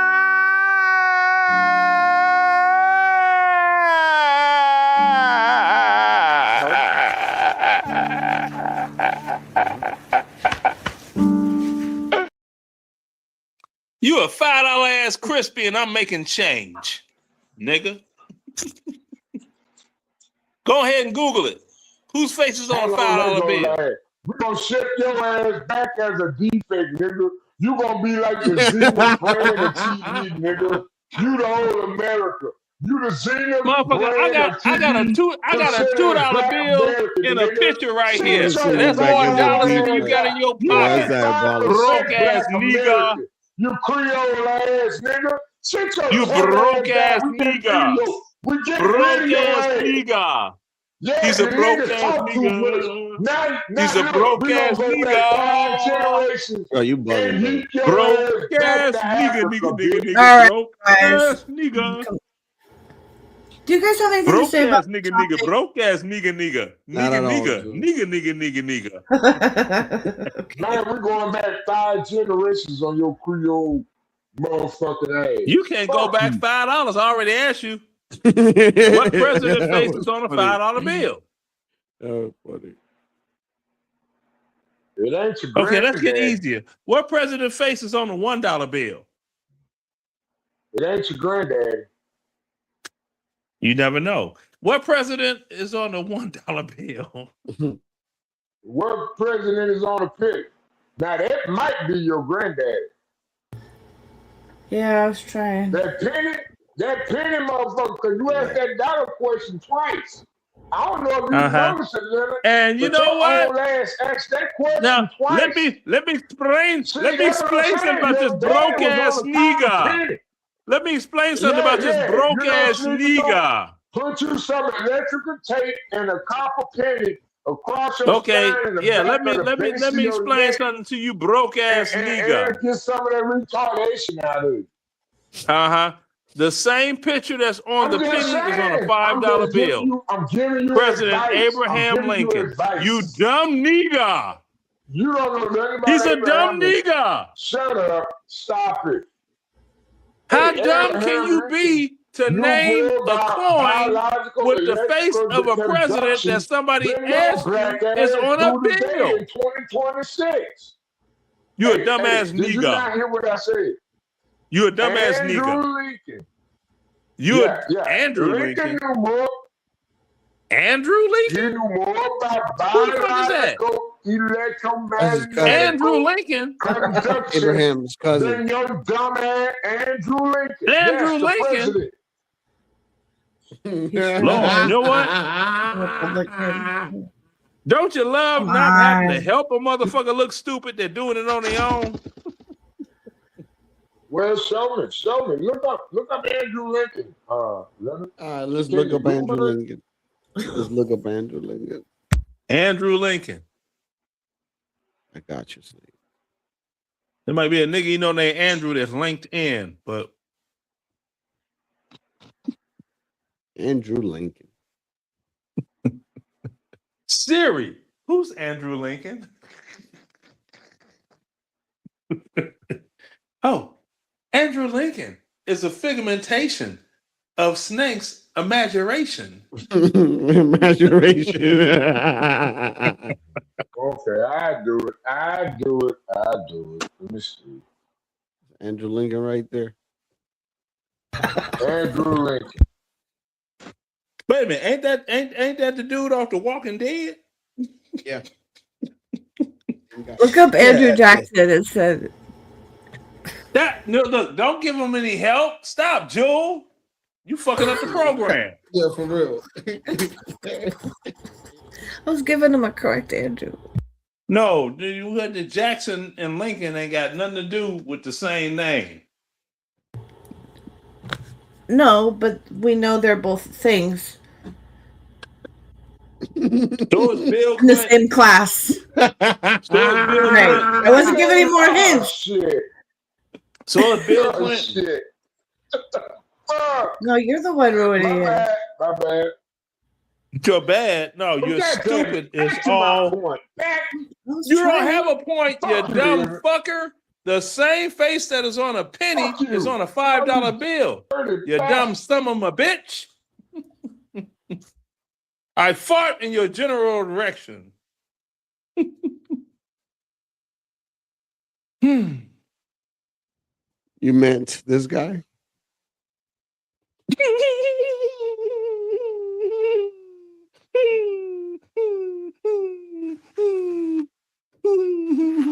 They called him Old Honest Abe. Yeah. Yeah. We learned that in elementary. Mm-hmm. Well, you had to go to school to learn. You know, Snake was a sharecropper. He wasn't allowed to go to school. Come on, man. I was Yeah, wrong. he wasn't allowed to go to school. You dirty motherfucker. But you know what? They didn't want me in school.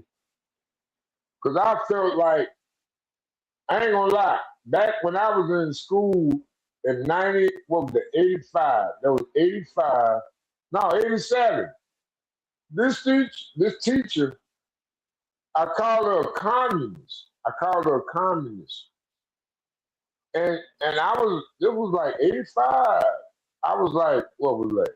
Like 8 years old. I was born in 77. Yep, I was born on 8 years old. I called her a communist because I knew what a communist was, and the way I listen to black people today, it's like communist. You're a communist. And it's like, I don't understand why you don't realize that you are the problem. Black people are the problem. Shut the fuck up. My bad. I'm just saying, man. Damn.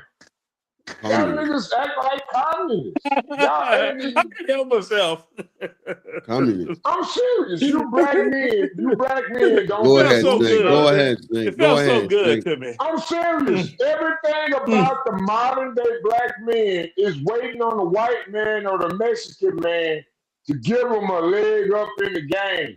Like, bitch, you was leg up is good. That make it easier to doggone fuck. Get the leg up. Like the white man gave your black ass the military, and you ain't left the black man up in nobody community. Okay, since you been getting your government benefits. Latino and Jew, the reason he keeps focusing on the military is because we bust him out.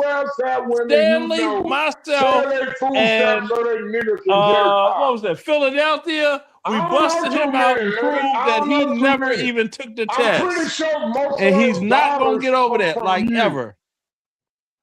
Yeah, yeah. Go They ahead. ain't gonna Fuck get over you. because the Fuck black you. Fuck community you. ain't He's gonna not never gonna get get over over it. your failure. You're a What failure. failure?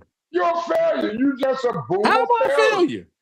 You know, it is sad that the white supremacists hate you, but wait till your young children start hating you like the white supremacists do now. Oh, And that's what's gonna shut, happen to you. shut up, I you ain't got crispy all little them benefits bastard. like you, Leonard.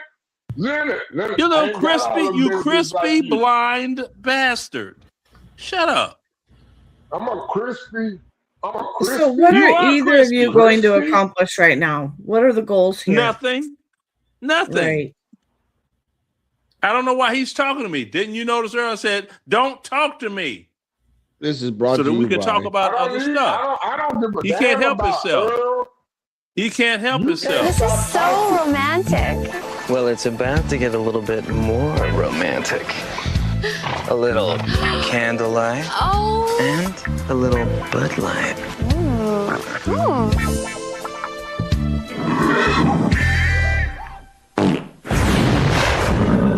Do you smell barbecue? Oh! Fresh, smooth, real Bud Light. Cool, a rocket sled. Yeah, the show is brought to you by Bud Light. Cool. Yeah, there's Yeah. a whole bunch of niggas waiting on the white And this is folks check Russell, every month. the love mustard. I gotta Brought to you respect from that. I Snake's gotta respect mouth. the white. I gotta respect the black Put dude it in your mouth. that ain't put no In money your in the motherfucking community, waiting on the mouth. white folk check because he fought for white man superiority. Yeah, while you waiting on the but they're not doggone supposed to Arab believe doggone that you cash gonna at the vote end of the week. correctly. No, man, I want just a 19th. You know what? It's always the welfare niggas that talk about white folk, but that's the money they get in the white folk welfare. Yeah, produce children, 7 generations in the game. Because I already see your young black women want to sleep with Asian, Latino, all this. Yeah, you ain't even raising men up. You just sending me into jail. Most of y'all niggas living White off your supremacy. vision. It's always the broke ass niggas that talk about white supremacy. Try to use that to doggone hide the fact that they have no ambition. They are a non-ambition JP fighting a nigga. white man war too. He fighting a white man You're a war too. non-ambition having nigga. So are you. What ambition you got? What ambition you got, Leonard? What ambition I don't you got? need Buying ambition. white people shit? White Yeah, people like shit. That's what you buying, Mercedes. Leonard. Yeah. Mm-hmm. With American taxpayer money, what you got? You got a Mercedes, Exactly. right? And you can't do it with your welfare money. Because you don't want to support the black community.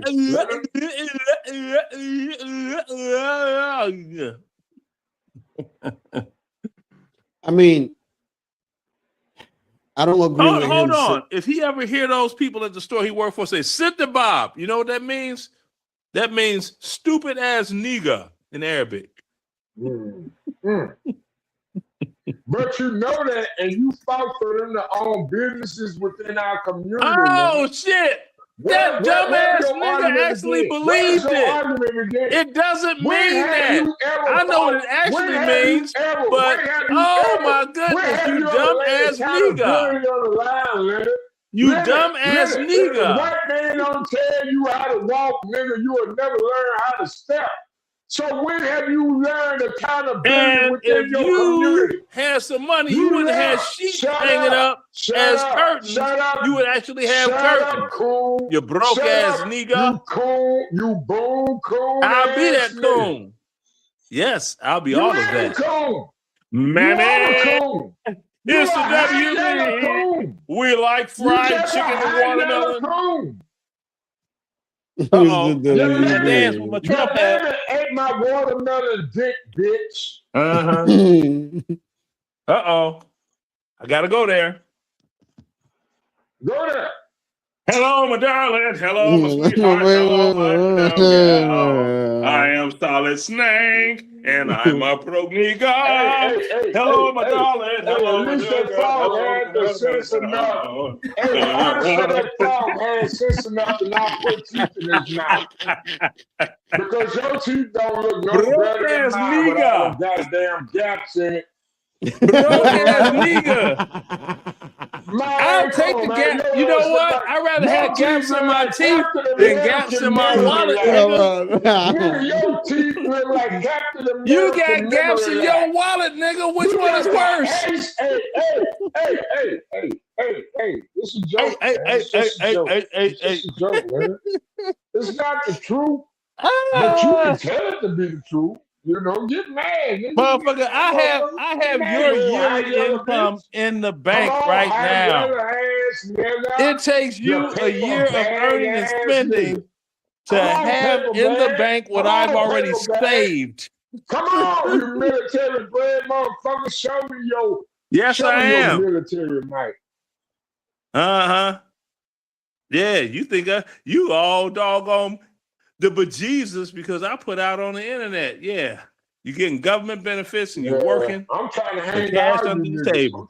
You scared the white man going to get you and cut your benefits. I want y'all niggas heads on pikes up and down I-20, I-10, I-40, I-50. And I want to spray some Jerry curl juice in your booty and drill you. Booty. Yeah, man, for real. That's how I want it. Yeah, what kind of American are you? Yeah, I got a hard drive. You want one? You just fought because they gave your black ass weapons and food. Bitch, you ain't gonna know how to fight the music now. All those luxuries. We gonna see. Oh, can we get some like black people that are actually gainfully employed or like have revenue and credit and they're living an American dream opposed to this sharecropping Negro?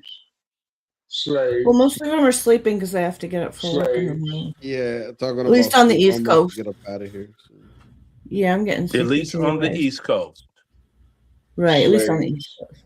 Okay, as many as these doggone money grubbing, non-fucking working ass, no whatever, that be on YouTube the way they do. Dude, I work for my money. You don't. I'm not talking about you. I'm not talking about you, you ignorant wretch. Planned obsolescence. Hey, why don't you sacrifice your military benefits for the children food program? Because they're not my children. Why don't you sacrifice your mouth to my dick? Sacrifice your mouth to my dick. And buy Mercedes Benz when you can go and take your wait a minute, Mercedes Benz? No, that's two Mercedes Benz. If you're gonna call me right. There's two Mercedes Benz. Because you're a sorry ass nigga. No, fuck them kids and the bitches that bred them. Yo, don't give a fuck about the kids. But Snake. If you had the means to have two Mercedes, if you wanted to, wouldn't you have them? Nope. For what? When I can buy a Honda Accord, I get an 88 with the flip-up headlights and keep it in mint condition, and it'll be a hell of a lot cheaper than a monthly note on a fucking 2 months. Wait. Hold on now. I forgot to say I have a toy. I have a Toyota too. The white car. Your mammy ain't got a good son. Your father ain't got a legacy. Nigga, you a loser. Shut up. I guess that's why when you Google me, my whole history comes up and it gives my mom credit. That's a goddamn gay party producer. Now hold on now. Okay, hold on now. Wait a minute now. Didn't I? Okay, Latino. Didn't I Google myself?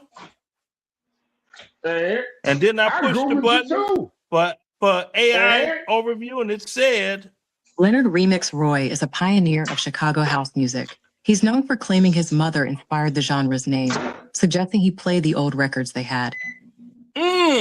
So, not only am I living, walking, eating, shitting history in a musical genre, Hey, you need to play that 100 my times. You need to play that mom gets 100. credit too.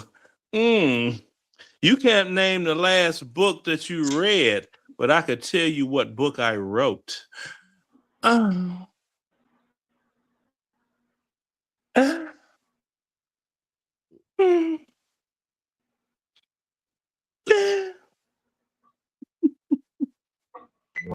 God.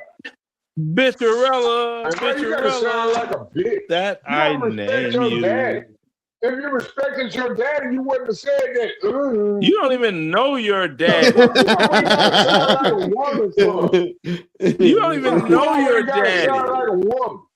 You don't even know your daddy. Shit, your daddy will slap the taste out your mouth if you ever talk right there in front of him. You do that shit in Nigga, front of your daddy. you got the face. You got the face of a flathead catfish. I bet your daddy knocked your teeth straight. Latino, Google flathead catfish and look at the picture. That's style of snake. Bet you Flathead $20. catfish. That's what you look like. Oh, flathead. So that's exactly what you look like. Oh, fuck you. Yeah, I know it sucked growing up in the doggone era where light skin was in and you weren't. I know. Nigga, first of all, my dick bigger than yours. Fuck you.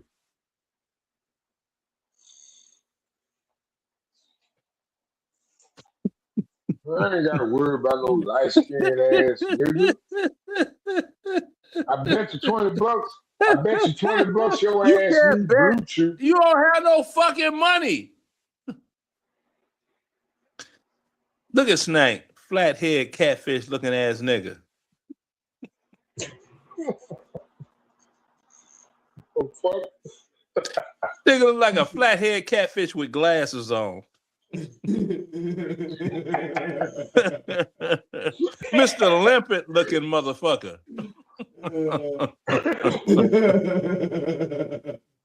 Oh, you dirty motherfucker. Ooh. Look at Snake. There he is. I'm gonna get on the camera, god damn it. Stupid.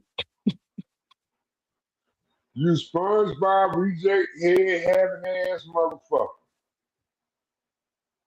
He's trying so hard. Your ass look like he's ass trying look like so a hard. Godfish. He's in them big ass lips that he got. Hey, Latino, Google. Here you go. Google Mr. Limpet. Google Mr. Limpet. That's him. Limpet. Yep, Don Knotts. Mr. Limpet. Oh, so you in? Oh, those are not the monkeys. No, not monkeys. Let's give them a compliment. Mr. Limpet, it's a fish.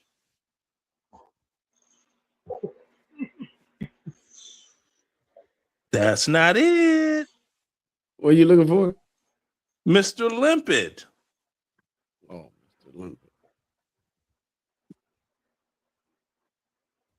Yeah. Mr. Limpet. That's all. L-I-M-P-E-T. Mr. Limpet. It was a cartoon from my childhood. Mr. Limpet. You don't know about that. It was a Chicago thing, man. Yeah.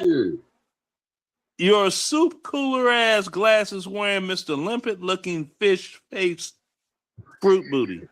Ass up. Hit images. Hit images. And that's him. Glasses and all. Oh. Damn, you must have seen it, huh? In advance. You dirty motherfucker, you. I'm gonna get your ass on Damn, Latino. Did I traumatize you? Oh shit. That snake go. Look at him. Oh man, come on, man. Snake, do you trout? Do you bass to mouth? Trout mouth heathen. Oh. Hey, I ain't gonna lie, bro. I like white perks, man. Ain't nothing like white Hey, perks. did you know that dog? Yes, Did yes, y'all know Solid Snake's lips were beechwood aged? Yo, Ah, you some bitch. I gotta get out of get here, you, man. I gotta get out of here, I'm gonna dude. get you, man. Yeah, I gotta get this out is of gonna here. spawn some bad comments from me about Yeah. catnip. Yo, guys, any last Catnip. words? I gotta get out of here, man. Okay. Catnip. Well, it's been fun. Yeah. Thanks everyone for being here. Thank you everyone in the chat. Shout out to you guys. Shout out to Prometheus again. NYC, Brian.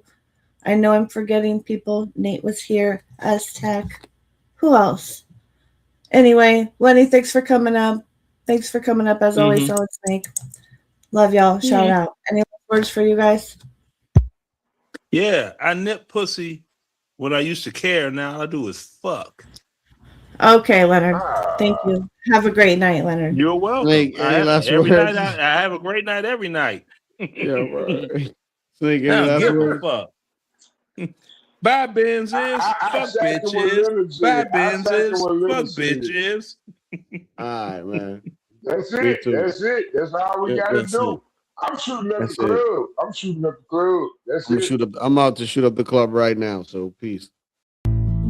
When you can't do the activities you love, you can't be you.